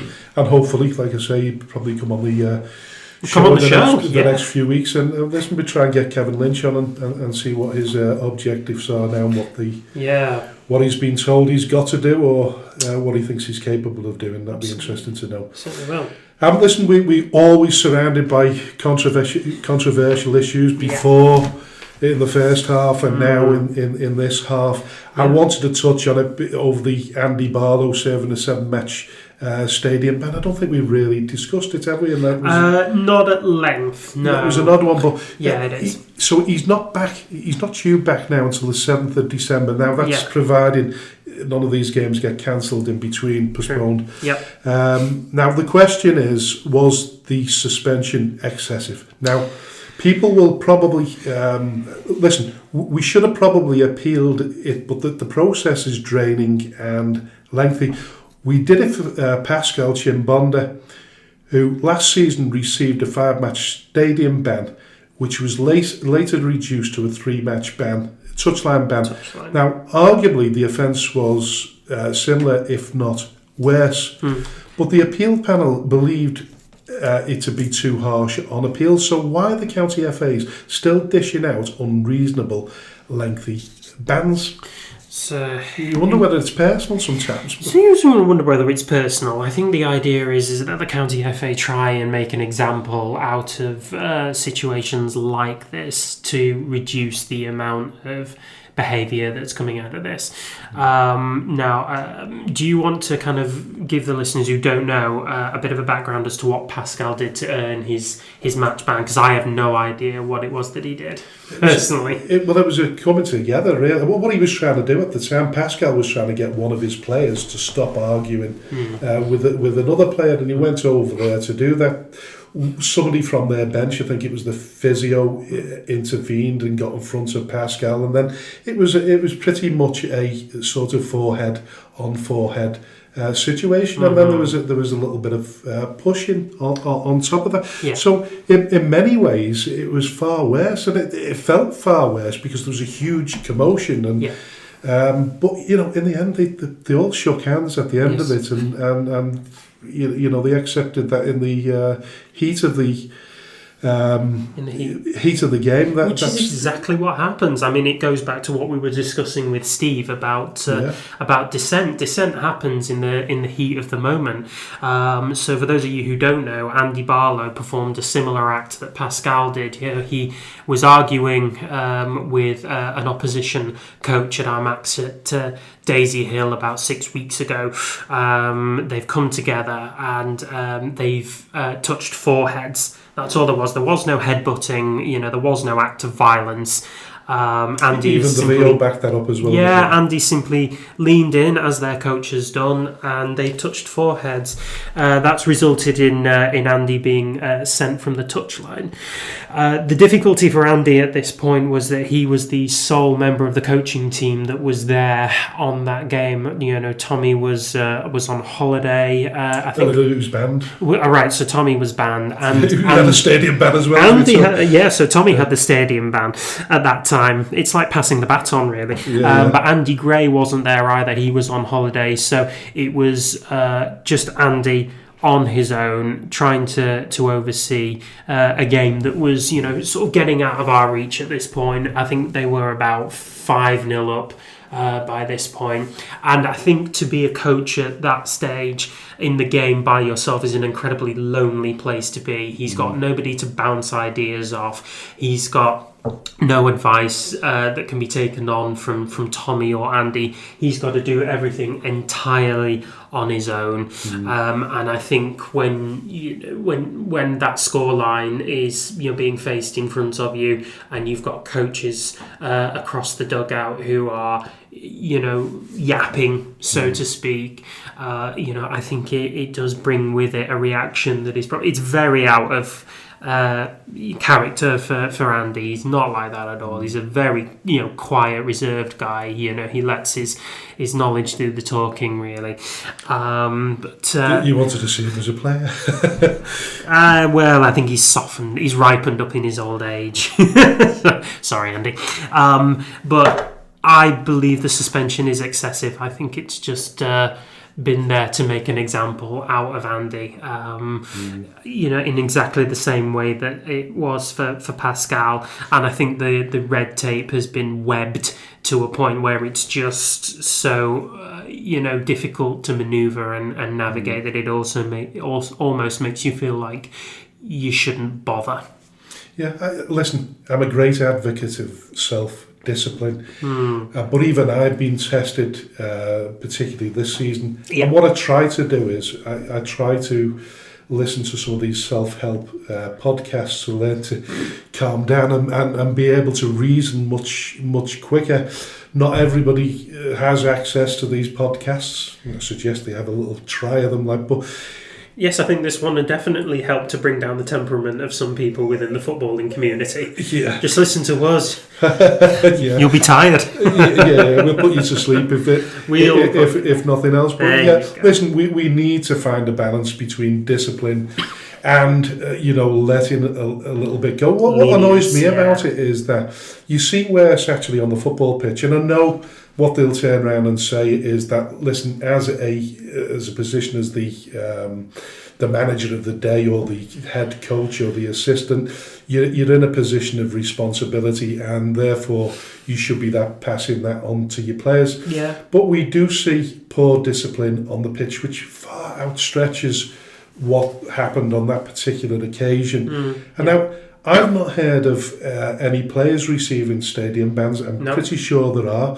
but I'll assume that the difference once again is that coaches and managers can send messages at a game if they're at a game. Yeah. I know when Pascal eventually got the 3-match touchline ban.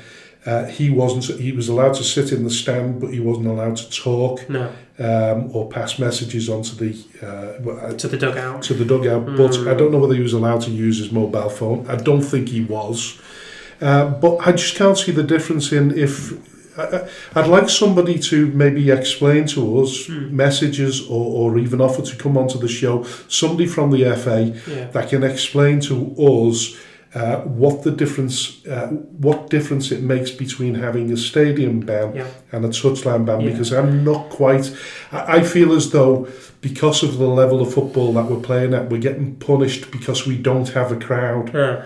So, if you're Mourinho and you've got a touchline ban, then you can put him up in the crowd with 30,000 people and he can't be heard. But he'll try. So I wonder whether the sort of lower leagues are getting punished because of that. But it'd be nice from an FA perspective if somebody could come on rather than argue. And listen, can we just make it clear at this point that these opinions are just opinions of AJ and I, and not as custodians of Skelmersdale United Football Club. No. I just want to put that out there because we'll end up with a fine or a ban. A ticking off or a ban ourselves. We'll be banned. And listen, if somebody bans me, just let me know for how I'll make it around Christmas period so I can do a bit of Christmas shopping. But listen, it's what it is.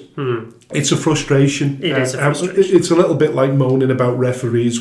We moan about referees, but we moan about the discipline side of things as well. And rightly so, we should question it. Yeah. There's no reason why we can't question it. But sometimes we need somebody to answer those questions. And it's okay for us to moan, but if people put us in the picture more, maybe even get Gordon as an ex-referee on the show at some stage and ask him the question, see if he can answer any of them himself. But if anybody's currently serving at the FA, the disciplinary department, let us know what the difference is between a touchline ban. What would you say, AJ? What's the difference between a touchline and a stadium ban? What difference does it make? I think that if memory serves me correct, I think Pascal might have been allowed to go into the changing rooms before, and at half time. Yeah. But I don't know. But somebody needs to explain to me what makes the difference. What is the difference? I think it would be the communication sort of during the game that immediately sort of springs to mind. But if you get a stadium ban, and you're sitting at home, you can ring the manager and you can talk to him while he's in the dugout. Nobody's going to know. The difference is, pardon? Aren't they? Do you not think it's not a little inconspicuous to see, Andy Gray on the phone, sort of with his phone up to his ear in the middle of the game? Well, you've got you've got AirPods, haven't you? Well, you have AirPods, but also if Tommy was to receive this stadium ban, for example, how exactly is he going to know what's going on the pitch? He can't see. Yeah, but if you want to make decisions or...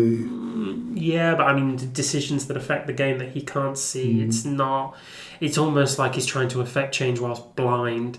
And I think it's much more effective to be out of the stadium than it is. You probably answered the question before the FA need to, but I'd like a little bit more clarity on it. From an official. To be perfectly honest with you. And I'd like to know what, if anybody recalls the situation with Pascal last season, and if they could give me their observations as to the difference between what Andy Barlow did and what Pascal did, then I'd be interested to know. But like I say, it's just frustration. Yeah. But if people can answer these questions, then we don't have to keep on asking them, do we? No, not at all.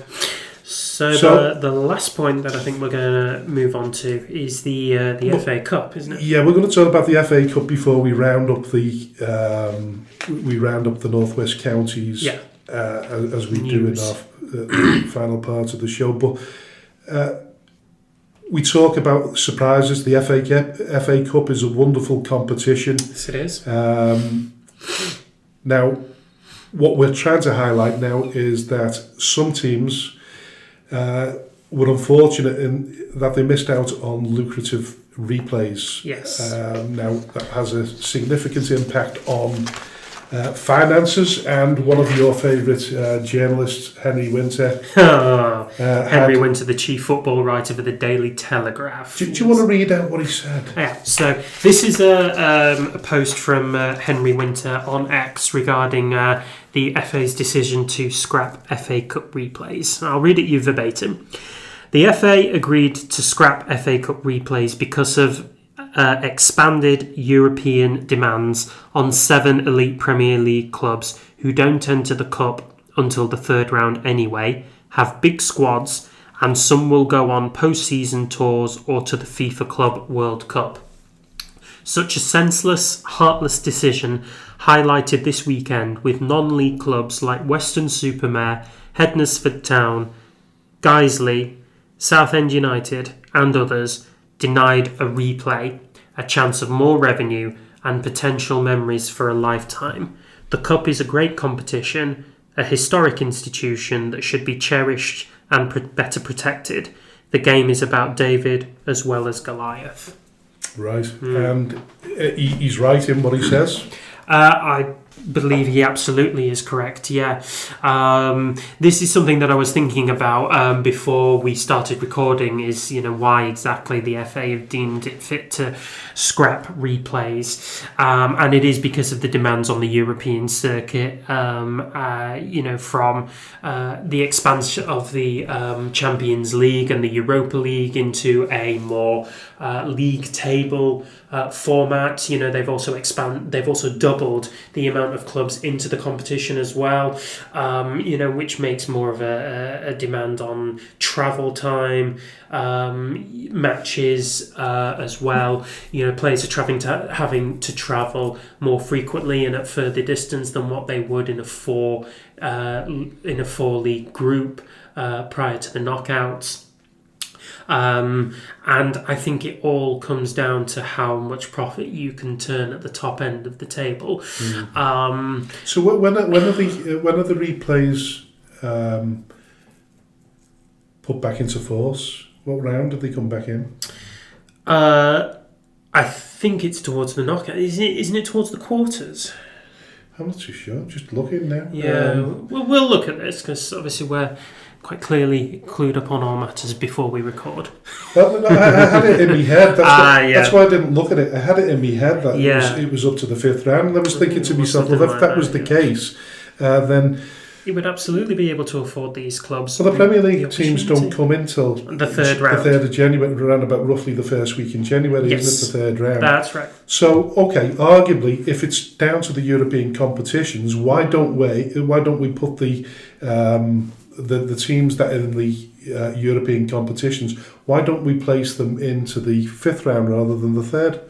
Or does that make sort of less... It makes less sense in the way that they effectively receive buys for the 2nd round, for the next 2 rounds, and in doing so it diminishes the non-league club's opportunity to perform a giant killing.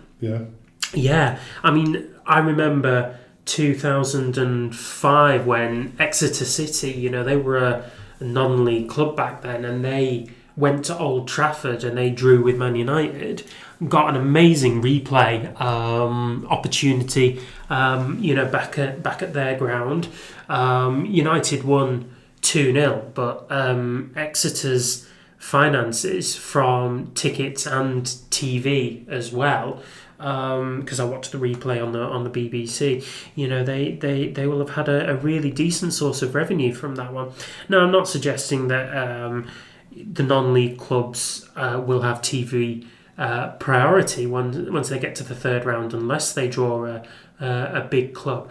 But having a replay is an amazing opportunity to get fans through the turnstiles, to project more revenue for the club, and then to also carry on an amazing journey in the world's oldest footballing competition.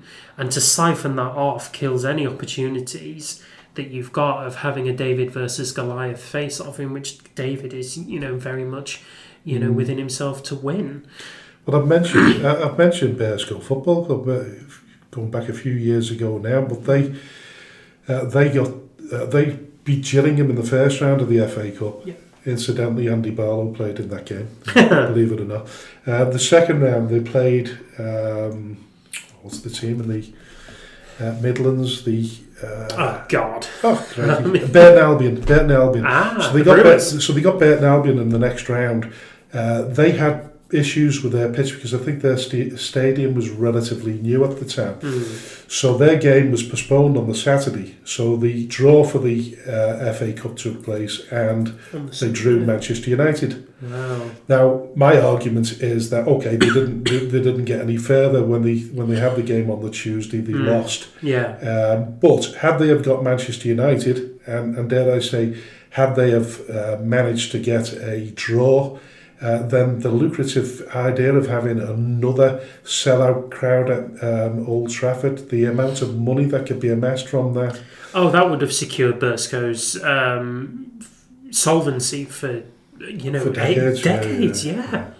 I just think it's the FA Cup, it's been said time and time again now, bit by bit.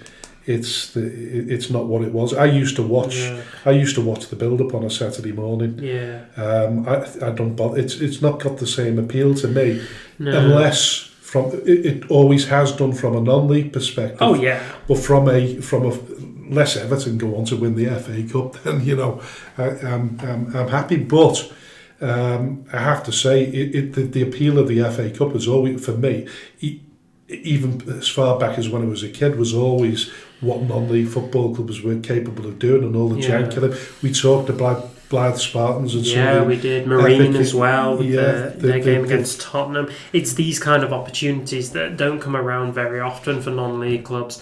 But scrapping the FA Cup replays just so that you can have the biggest teams who are already making the most money make more money on the European circuit from that one, it just kind of highlights the really difficult and bloodthirsty reality that football is moving into more of a profit chapter. I mean, we saw the signs with the formation of the European Super League, which obviously never came to fruition, but I think this is another decision, another indication that profit over passion. But it's more indication that it might happen in the not too distant future as well. It's possible. Which is the worry.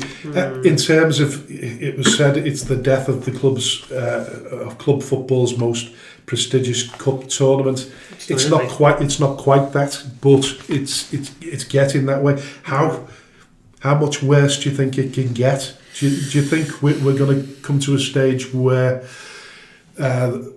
non-league clubs will be exempt from the FA Cup, and maybe they'll sort of concentrate on the League Cup and integrate non-league football clubs into that?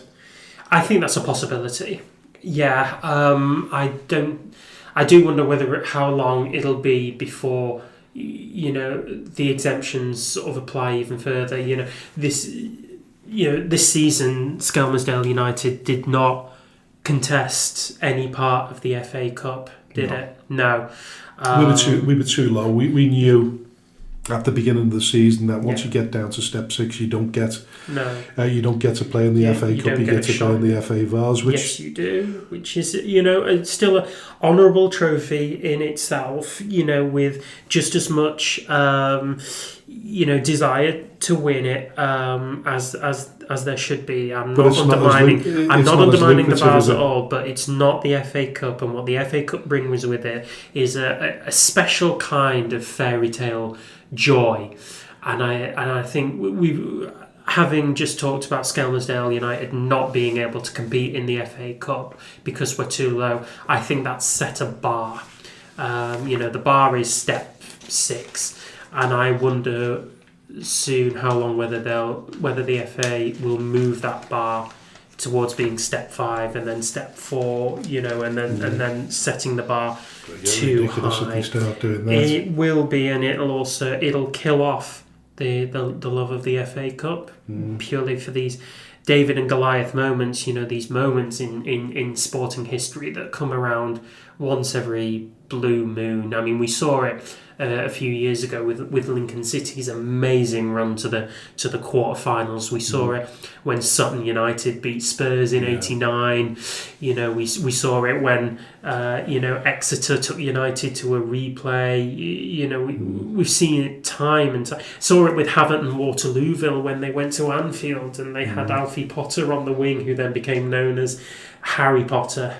Just for these are the kind of things that are going to stick with non-league clubs forever. And I think when we start moving the bar, we start to move in towards a world of footballing elitism, and I think it's going to kill clubs. And it's a few years ago that we were in the first round of the FA Cup as well. Yes, it was. A lot has happened since, and obviously we've fallen a little bit from grace during that period of time. But it just shows you that if you put all your eggs into one basket as well, where I think we relatively did with the finances that we managed to get from the FA Cup run, and including the television rights. It didn't last long enough. But we mentioned Marina. We're not going to go over old ground too much there. But they basically got a 3G pitch out of their FA Cup game with Tottenham, Spurs, which is a great for them. Which is a great story and highlights the importance of keeping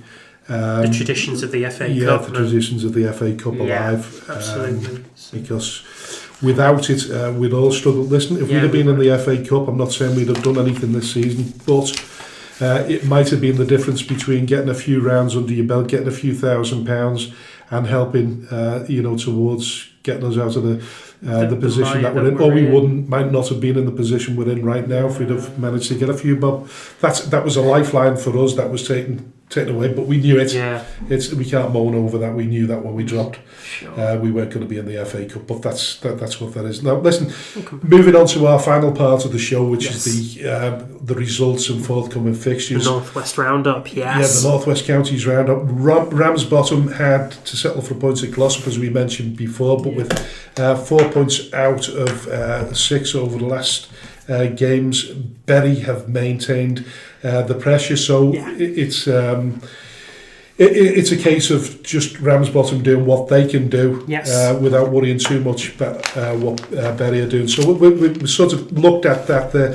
After you mentioned it before, recent dip in FC St Helens form. They had a win over promotion candidates Chadderton last Friday. Yes, they did. And then Tuesday night, they had a very commendable draw at Gig Lane against Bury. I'm hoping to have Mark Hayes on the show, the sporting director there, soon to discuss that, because I think they ended up playing in front of a crowd of 2,500 people. Near enough, on a Tuesday night. On a Tuesday night, and they've only been in business 10 years, so that's an extreme, fantastic journey that they've been on. The biggest shock in our division was Route 1 Rovers beating McGill away from home 5-3. 5-3. Didn't see that one coming. No. And I've got Garstang, it should say, snatched a point against Ashton Athletics, so to rub salt into the wounds, the results certainly didn't go our way. They didn't. Winsford, top of the table clash at the weekend when they beat Stafford in Division 1 South. Yes. No sort of major great shocks apart from that.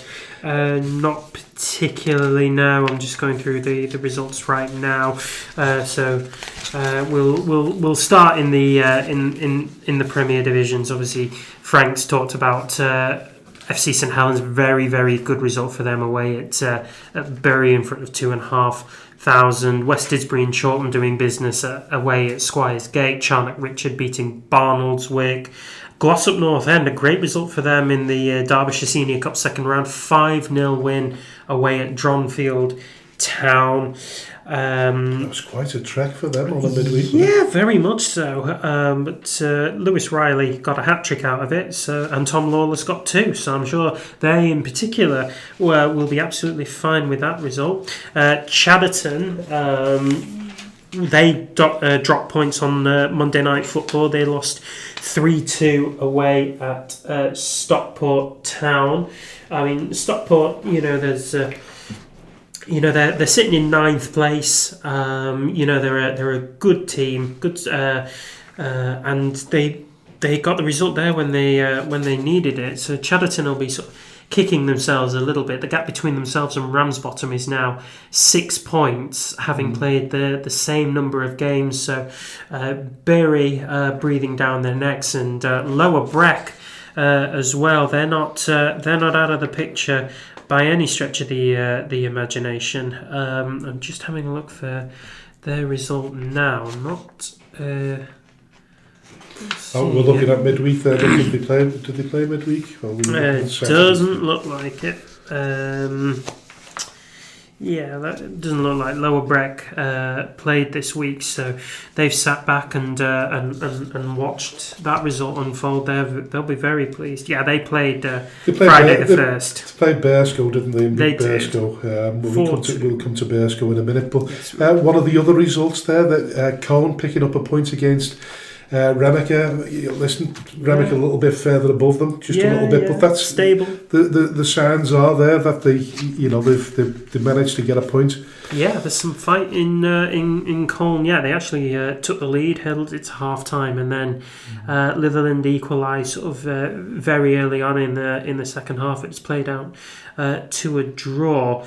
We've already sort of discussed it with Steve earlier on in the show, but that's a really good result for Richard Brodie and his Glossop North End troops holding Ramsbottom to a 0-0 draw. Well, they've always been struggling with fitness with his injuries. Absolutely. And such like, so good result for him. But interesting to know when we were talking to Steve, really, that he's having to introduce young players as well, and he's having to sort of put up with injuries.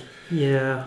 It's not easy even at the top. No, it's not. I think it is the reality of the demands on players when you are playing on a Saturday and Tuesday, week in, week out. I think we take it for granted, don't we? That because we're at the bottom, we're struggling, but those above us are all having the same issues as well. They really are, yeah. So it's credit to Brodie that he's sourced out the reinforcements that were needed to contain Ramsbottom and take a point.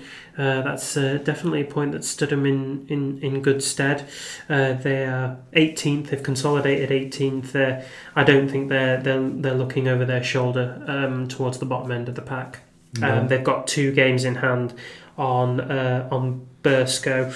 They'll be fine. Burscough, of course, they're still having the struggles, aren't they? They've not quite arrested that slump. No, they've got no game this weekend because their opponents are involved in the FA Vars. They are, yep. So they won't be playing now until a week on Saturday, and I think they're away. I think they're at FC Isle of Man, but I'm not too sure. I haven't got that information because that's a week ahead of us. Yeah. So that's on next week's show. Yeah. But yeah, they haven't got a game this weekend. I think they've got some kind of charity match on Friday night.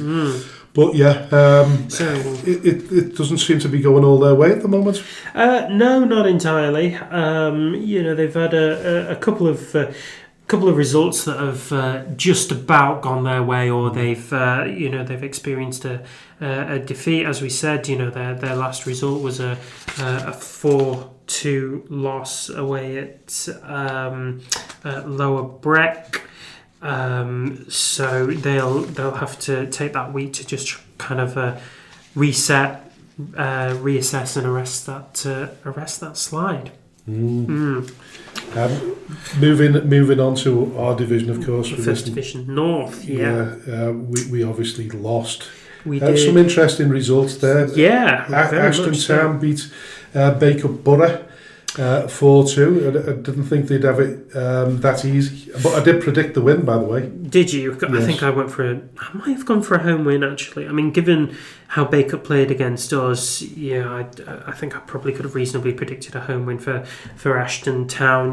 They've certainly sort of pulled their results a little bit better now. They're up to 13th with that one. They've got 2 games in hand on McGull and 1 game in hand on Daisy Hill, and 1 game in hand on Darwin, all of whom are 2 points ahead of them. There's a massive divide of 10 points between 9th and 10th. It really does kind of split the division in half. The team that are sitting in 9th are AFC Blackpool, and they beat 5th place Main Road by a 1-0. So again, another good result for AFC Blackpool. Not particularly Blackpool. a shock because they're all capable of taking points off each other, aren't they? They really are. Yeah, I mean, I say it's not a shock really.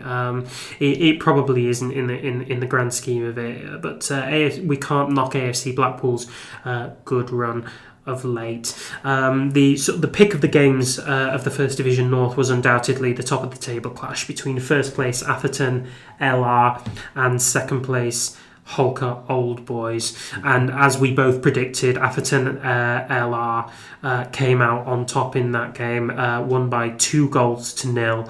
A 16th-minute penalty from Harvey Sample set them on their way, and then their scoreline was increased to 2 in the first minute of added time at the end of the game. I think that was a game where, if Atherton had won that, they could reasonably say that they were in hot spot for the First Division title, and I still think they are. They're 4 points clear of second place Nelson. They've got 2 games in hand. We mentioned Davy Jones, the manager there, is doing an absolutely fantastic job. He's all going well. He's on the show next week. Oh, fantastic! So, that'll be a really good, really good interview there. Just looking at that though, we look at Ramsbottom at the top of the Premier League, and we look at Atherton at the top of the Division 1 North. Yeah. And both not really, for the quality of football that they're playing and the position that they're in, not really getting the gates that justify that. No, I don't think so. So Atherton's game against Holker Old Boys, again, the top of the table clash, it was 281. Which is a good gate for them. That is a good gate for them, and I think they'll be really pleased with that one. I think it's important to note that Holker won't have an enormous travelling gate with them. I don't think. They didn't. No, so Holker is based up in Cumbria, and Atherton is right on the outer rim of Manchester. it is a bit of a trek. So you can imagine the overwhelming majority of that gate would have been home fans.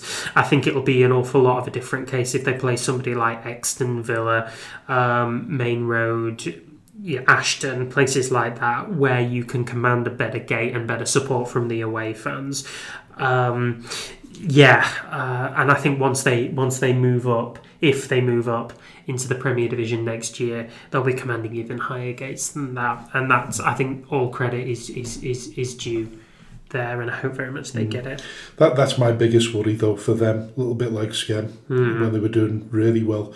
The gates weren't as spectacular as they should have been. So that's me worry with any club. Like, they've got a great manager there and he's doing a great job. Yes. Listen, he must be in the shop window for a bigger job.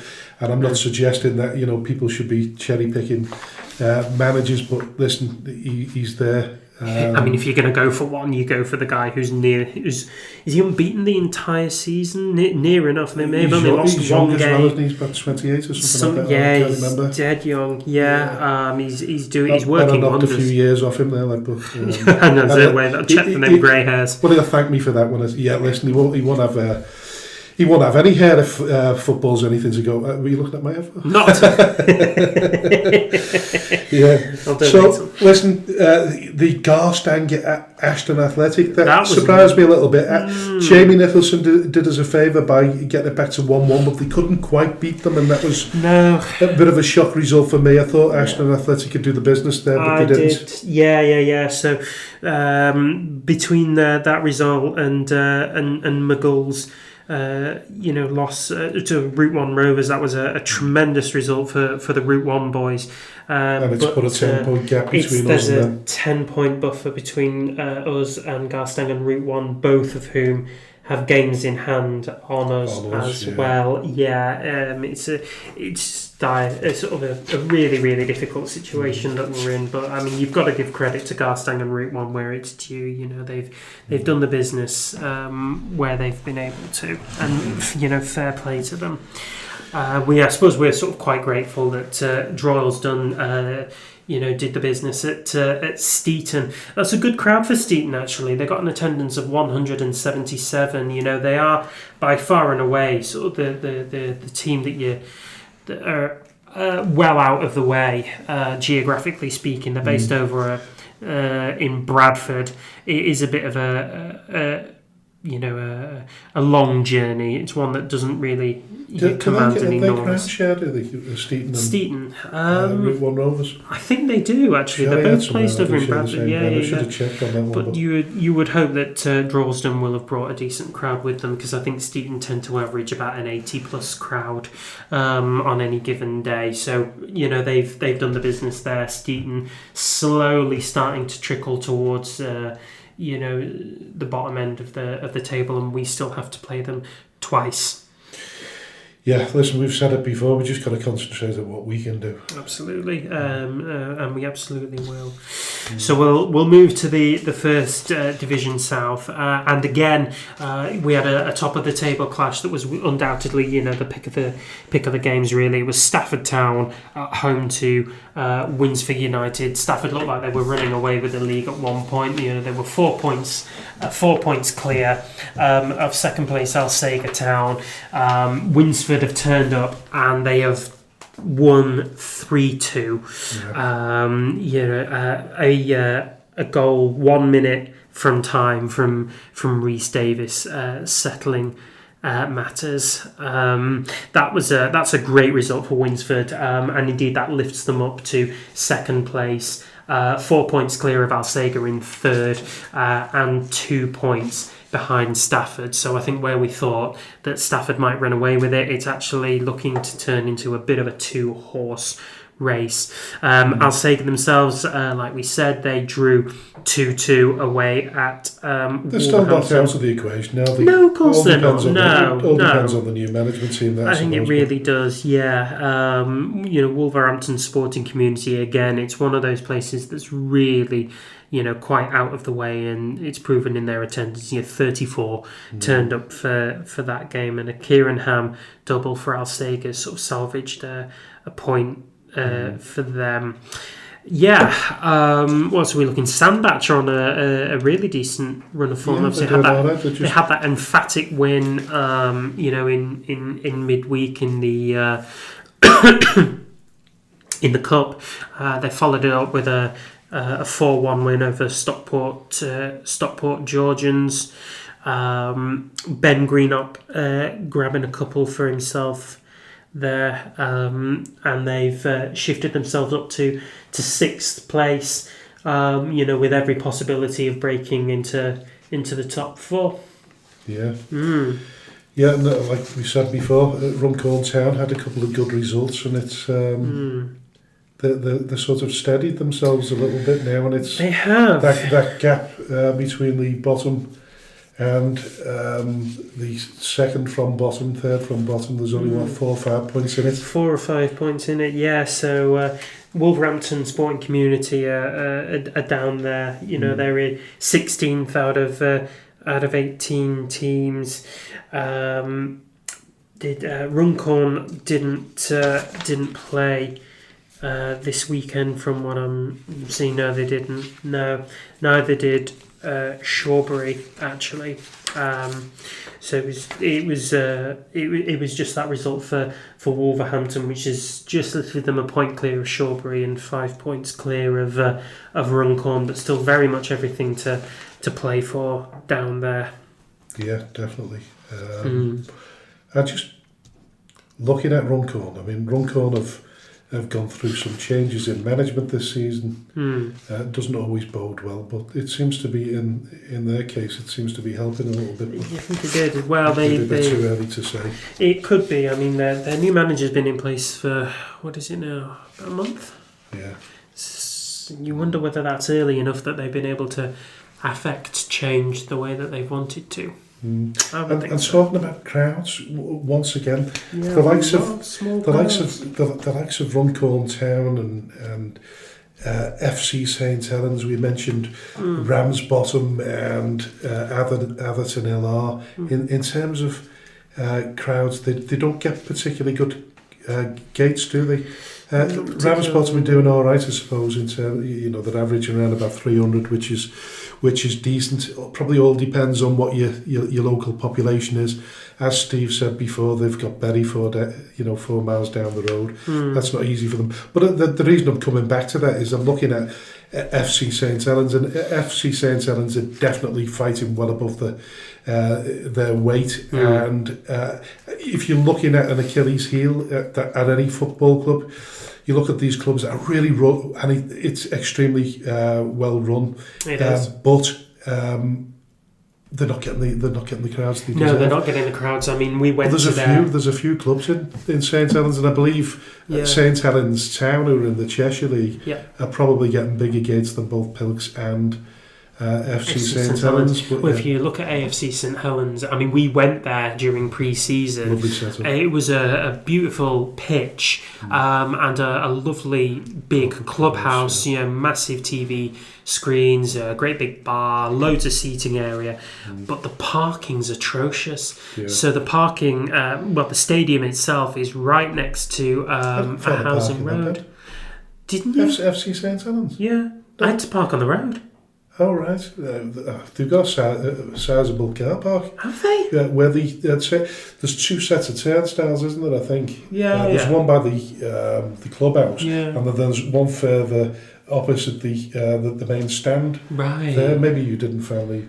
No, I mean, it was my sort of first game, so I think I ended up just kind of cutting my losses and parking on the road as soon as I possibly could, really. Some of the places missed a trick there, but with that, I suppose with that in mind, it probably just beggars a bit of belief. I suppose, St Helens is not an enormous community in itself, really, and it's, what is it? It's a rugby league town. It is a rugby league town as well. I mean, St Helens Rugby League, it's no secret that they're one of the best teams in the whole rugby league world. I mean, they had a shocking season. You a St Helens fan? God no, Warriors fan, but But yeah, no. So that's why you're saying that, then, isn't it? Well, St Helens dominated the domestic competitions for years. You know, it is properly a rugby league town. Yeah. So I think if you're a footballing fan in St Helens, you've split between three teams, and given that AFC St Helens was only formed 10 years ago, allegiances aren't going to be there. Much beyond the fans who have only just started visiting recently and don't have allegiances already to Pilks or to St Helens Football Club. So going back to what I was saying, really, the importance of having a decent crowd is that it gives you an atmosphere. It really does. Well, it gives you that huge financial. If you can add 50 people onto your game, it makes a huge difference for a club of that size, financially and atmospherically. Yeah. And you know what? If the people of Skem could come together, we're only a few miles down the road. They can make a huge difference towards the end of the season. Please. We beg, and we plead, and live in hope. Yeah. But listen, should we go to the fixtures this week? Yeah. A decimated fixture list, really, because of the fixture list is reduced because of the FA VARs, but also because the Division 1 North and South have played most of their games now. Yes, we have. We've got a gap, so we don't have any game. Are we going to go look at the Edward Chase Cup second round? Because it's building ahead of steam now, isn't it? It is a little, yeah. Daisy Hill, Holker Old Boys. It's that's interesting time. Well, yeah, I mean, Daisy Hill are their own bogey team at the minute. Holker Old Boys just coming off those back-to-back losses to Blackpool and Atherton. They'll be absolutely gunning for a result here. I think Daisy Hill's a decent place to be able to do that. So I'm saying Holker Old Boys are probably going to win that one.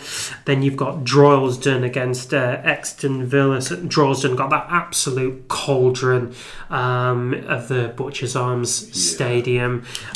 So I would absolutely say that they've got too much for Exton Villa there. Exton, like I say, they can be their own bogey team by themselves. So I'd say in this one, Droylsden, good result for them, I should think. Yeah, I'll go for a return. Well, let's not go for Droylsden on that one, but a return to winning ways for Stafford Town are away at Stockport Georgians. Yeah, I think so. So I think that, I'll go for Stafford with that one. But yeah, absolutely. So, the Premier Division, which is the big one, really, because it's a really big game. I know the consensus issue was over the kickoff. It's going to be a 1 o'clock kickoff. Yeah. They're going to have a healthy crowd there. I don't know how healthy. You'd like to think it's going to be around the 1,000 mark, maybe possibly more there, because it's a nice little stadium to go to, Marines Ground. It's a gorgeous stadium to go to, and Bury fans more than most make that effort in their droves to go wherever their team is going. We've seen it in the enormous crowds that they've attracted at their home ground and away from home. And we forget it's a big adjustment for most Bury fans, because they were used to going to clubs in the Football League. They were used to going, big stadiums. Yeah, they're visiting, your bit of a shock, isn't it? Your Chesterfields, your Grimsbys, your Burtons, sort of big, well-established Football League teams, and it's kind of having to come back here. But the support has been, loyal. They'll take a big gate with them to AFC Liverpool. It's a good day out if you're a Bury fan, and a good stadium to go to. And I don't see anything beyond an away victory here. And if they can overcome the issues off the field, hopefully they'll get it right on the field, and they could reduce the gap on Ramsbottom to 5 points. I think so. And I think they that should be their incentive, and the supporters be getting behind the players and the management team, and hoping that they can win that game. Yeah, definitely. Squires-Gate FC Alaman are just doing it, aren't they? They absolutely are. They're mean business right now. Yeah, so 5th place, game in hand on Lower Breck. You could say that they could break top four. I think it's probably a bit of a straight shootout between about 4 or 5 teams that could do it. To be honest, you got Lower Breck through to Stockport Town, all of whom sort of within sort of touching distance of each other, really. But FC Isle of Man absolutely on an amazing run of form. It's an away win for me. Yeah. Yeah, Isle of Man all the way on that one. FC St Helens, Barnoldswick. FC St Helens on hit a rich vein of form. Yeah. I see FC. They've arrested doing the business at home. They've arrested that slide. They're taken 2 really good results. They're absolutely arrested that slide that we were talking about. So I think Mike Smith and his boys will definitely get the job done at home. Well, it's doubtful that FC, if they win and Lower Breck lose, it's doubtful that they'll close on the goal difference, but they can certainly go level on points. So it's important for Lower Breck. I think they've got a difficult game at Earlham, because Earlham's a difficult place to go. Yeah. They've only played 20 games as it stands right now. Mm-hmm. So they listen. They'll be keen to get further up that, break into the top 10. So I think it's a difficult game. If you're a betting man, you'd probably say a draw. Yeah, you probably would. I mean, Earlham was sort of quite well rested. They didn't play in midweek, and they drew their last game at against Charnock, Charney Richard.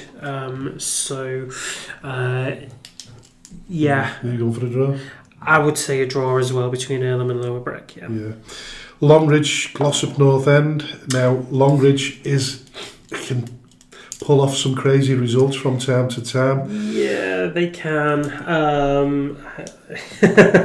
It's for me, I think Brodie will have taken that result against Ramsbottom, and he'll have said, feed off of this, because this game is much more winnable. We've got the players that can do it.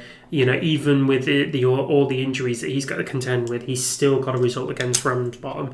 So I think he could do it at Longridge. So I'm going to take an away win here. Yeah, listen, it's an interesting one. I'm just looking at some of Longridge's results, and based on the sort of home. On their home form, I don't know. It's a difficult one. They beat Clitheroe, didn't they, 4-1 in a cup game, didn't they, a week or so ago in the Lancashire Challenge Trophy? Yeah. And yet they lost 3-1 to South Liverpool. Yeah. So based on that, they're not great travellers, but okay. Listen, I want Brodie to win, so I'll go for Glossop anyway. There you go. Pilks versus Prestwich, so that's a 22nd versus 23rd clash. Immediately I'd say you'd fancy Pilks to get this one over the line. But I mean, Prestwich, they do surprise you every now and again. They have a decent result, or a result that kind of stops you and goes, wait, did they do that? They weren't very. Last season, Pilks and Prestwich were hard teams to beat. Yeah. They were really difficult to beat. I know Pilks had their budget slashed last season. They're probably a victim of that as much as we are in the division where we are now. But Prestwich, you don't know much about budgets there. But listen, they're not one of the big teams. They're not one of the big money teams. No, they're not. Both Prestwich and Pilks lost 2-0 last time out. Prestwich at home to Barnoldswick, Pilks away at Bury.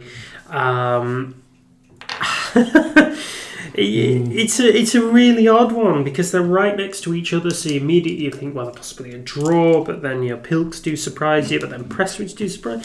It's all a bit mad, really. So I will go with a draw on this occasion.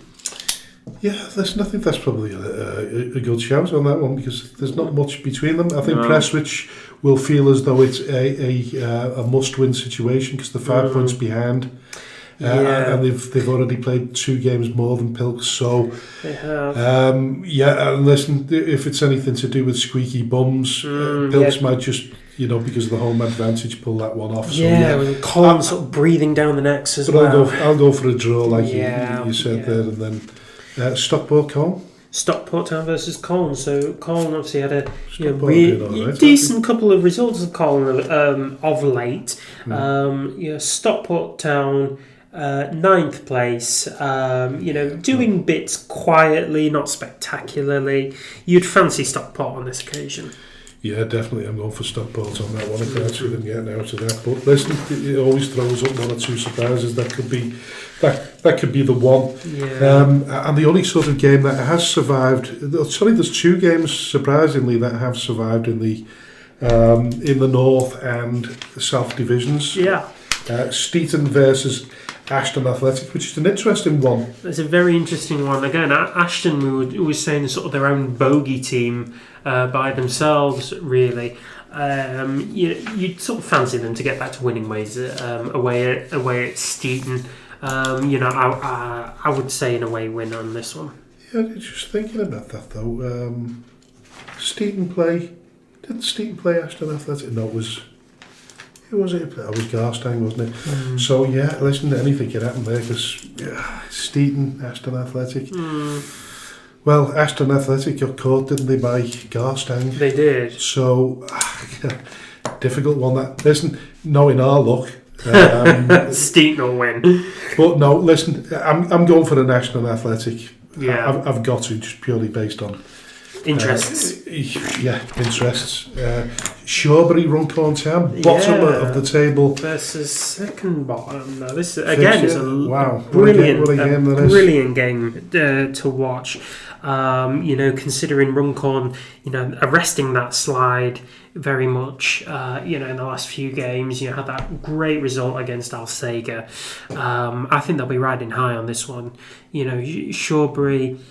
Not really seen or heard much about them. They haven't played, in the week. So I'm gonna say an away win. I am. Yeah, I'm gonna go with Runcorn because I think yet again the pressure's more on Shawbury there now because the gap is reduced. So yeah, definitely go for that. Yeah. Listen, we won't go into the sort of Macron fixtures in midweek or the Edward Chase because there's nothing really that stands out there. But we do have a Tuesday night's fixtures. We certainly do.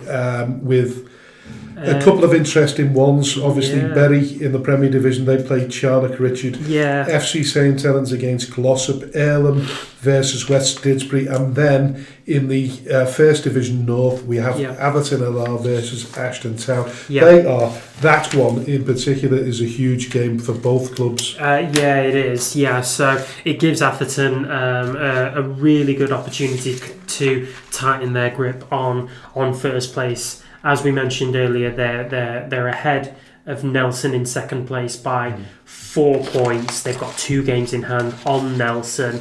They're 6 points ahead of Holker in third, having played the same amount of games. Meanwhile, Ashton Town, obviously they're starting to pull it together a little bit, but they're down in 13th. It's a home game as well for Atherton as well. Sorry, we're talking about Ashton Athletic then. Is it Ashton Town here? Oh yeah, sorry, Ashton Town. Oh right, that looks like it. Oh yeah, forget that, you're right. I wonder where that was. Oh yeah, Ashton Town, yeah. Sorry, forget. Carry on. As I was saying... I'll just break your new stride there. That's fine, you can edit it out. Yeah, well, no, I'm not going to bother. There we go. It's too much like hard work. But no, sorry, yeah. But that's a home win if ever there was one, really. Atherton, they're such a business-like team. They're so consistent. They're getting all the right results. I mean, we've blown Davy Jones's horn on so many occasions on this podcast, and we're only 4 episodes in. But I really think he's doing the business here, and the consistency is going to be ever present against Ash, and that's a home win. Listen, I think think also the other thing is they've proven the credentials there, because they had a tough game against Hull and come out on top on that. So they're dealing with the pressure well. They are. Yeah, Ashton Town are having a little bit of sort of mini revival, but They are. I've gone for Everton LR based on that as well. But so did we look at the Premier League? It's a Bury for me. Yeah, Bury at home to Charnock. Richard, you'd fancy Bury on that one. Yeah. I think this one will be a bit of an interesting game. Is FC St Helens versus Glossop North End. Glossop had like we said, they had a really good result, and I think a lot of how the FC St Helens game pans out will depend on how they get on against Barnoldswick. Sorry, not Barnoldswick. Away at Longridge. I think if they do the business at Longridge, they could make life really difficult for FC St Helens. They really could. I'm going for a home win just purely because, as much as what Brodie has done in getting the results that he has done of late, FC St Helens have done the exact same thing, having gotten those results out of Chad and Bury. Yeah. So I'd say a home win there. I've got friends in both camps, so Yes, I'm going to do. stay absolutely Switzerland on this one. You're going for a draw. Yeah, I'm going for a draw. There you go. Surprisingly. West Didsbury, a bit of a derby. It's a little bit of a derby, yeah. Just separated by a tiny little stretch of M57, I think it is. So West Didsbury would probably take a bit of a crowd with them. Earlham, never a nice place to go. You'd probably bank on a draw. Yeah. And of course, West Didsbury have had a little bit of a dip in form, haven't they, as well? Slight so wobble, yes. I'll go for... What have you gone for? I've gone for a draw. All right, so... Yes, I'll probably go for a West Didsbury and Chilton win, because I think they might just get back to winning ways. Yeah, all right. I'm going to go for that. There we so go. that sort of rounds the North West Counties Football League up. Yep. Just a quick question. What have you learned this week in football? What have I learned? Wow. I've learned that every single team in its existence has naysayers, whether you're absolutely killing the league or whether you're really suffering and really struggling.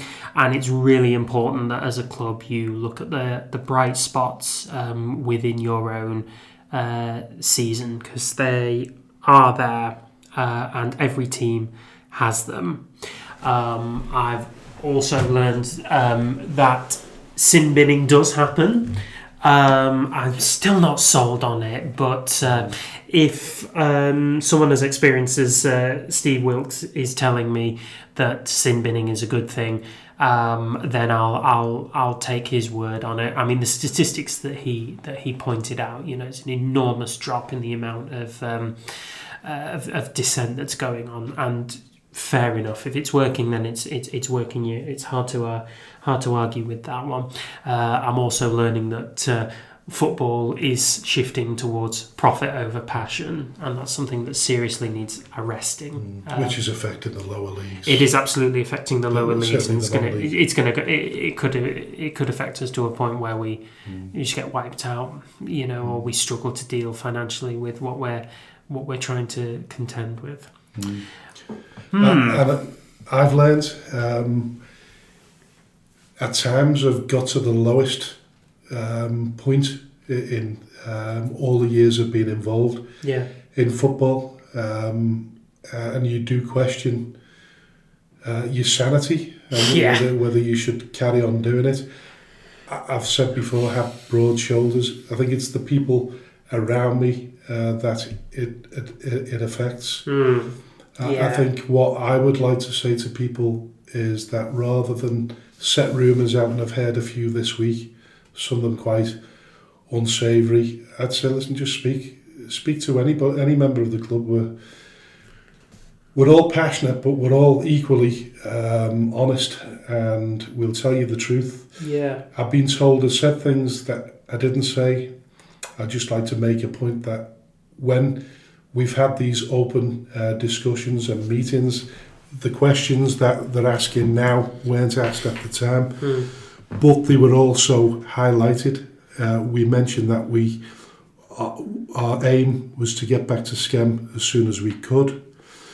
We told them that we'd had discussions with people from the JMO about a return. There's various reasons why that's not moved along as quick as we would have liked it to have done, but we're still speaking to people. We're looking at our options. Nobody told lies. We have a vision. So if you're getting a vision mixed up with the facts, then just revisit a little bit and remember what was actually said. So yeah, our aim is to get back to Skem. Our aim is to have stability and unity at the football club. If there's one or two people, and they are the keyboard warriors and those that attach themselves to them, take a long, hard look at yourself and say, what can I do for the football club? Because what you're doing now isn't helpful, and I understand and appreciate how hurtful it is at the moment, but if you're true supporters, you're true fans, then you should be there for the long haul.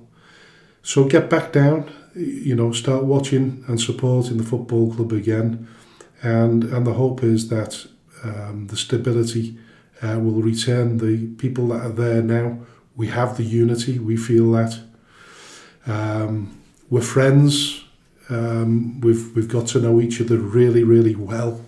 We enjoy each other's company. It's easier to work with a group of people like that, but don't believe for 1 minute we don't feel the same way as you do, because at the end of the day we are supporters. So yeah, the thing I've learned is it's quite a uncompromising business at the best of times, and we need support from all corners, and that will come eventually. You stick together, but we've said it before, we're a Solva football club, and when we spoke to Steve Hobson last week, we talked about what he did when they were plummeting out of the Conference North at the time, and they did the Dragon's Den thing. So once again, if there's any millionaires out there, we make the appeal.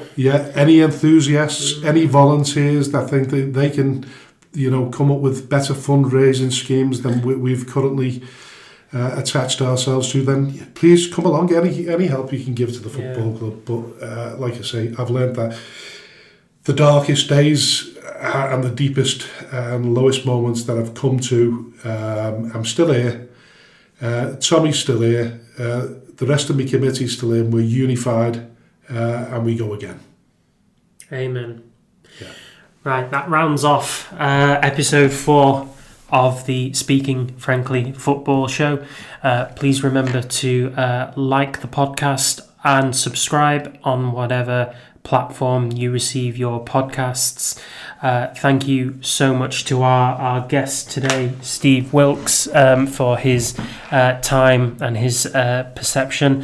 Thank you so much to you, the listener, for checking in and listening to us. Thank you very much to Frank for hosting this show, and we'll see you very, very soon for another episode of Speaking Frankly, the Football Show. Goodbye. Take care.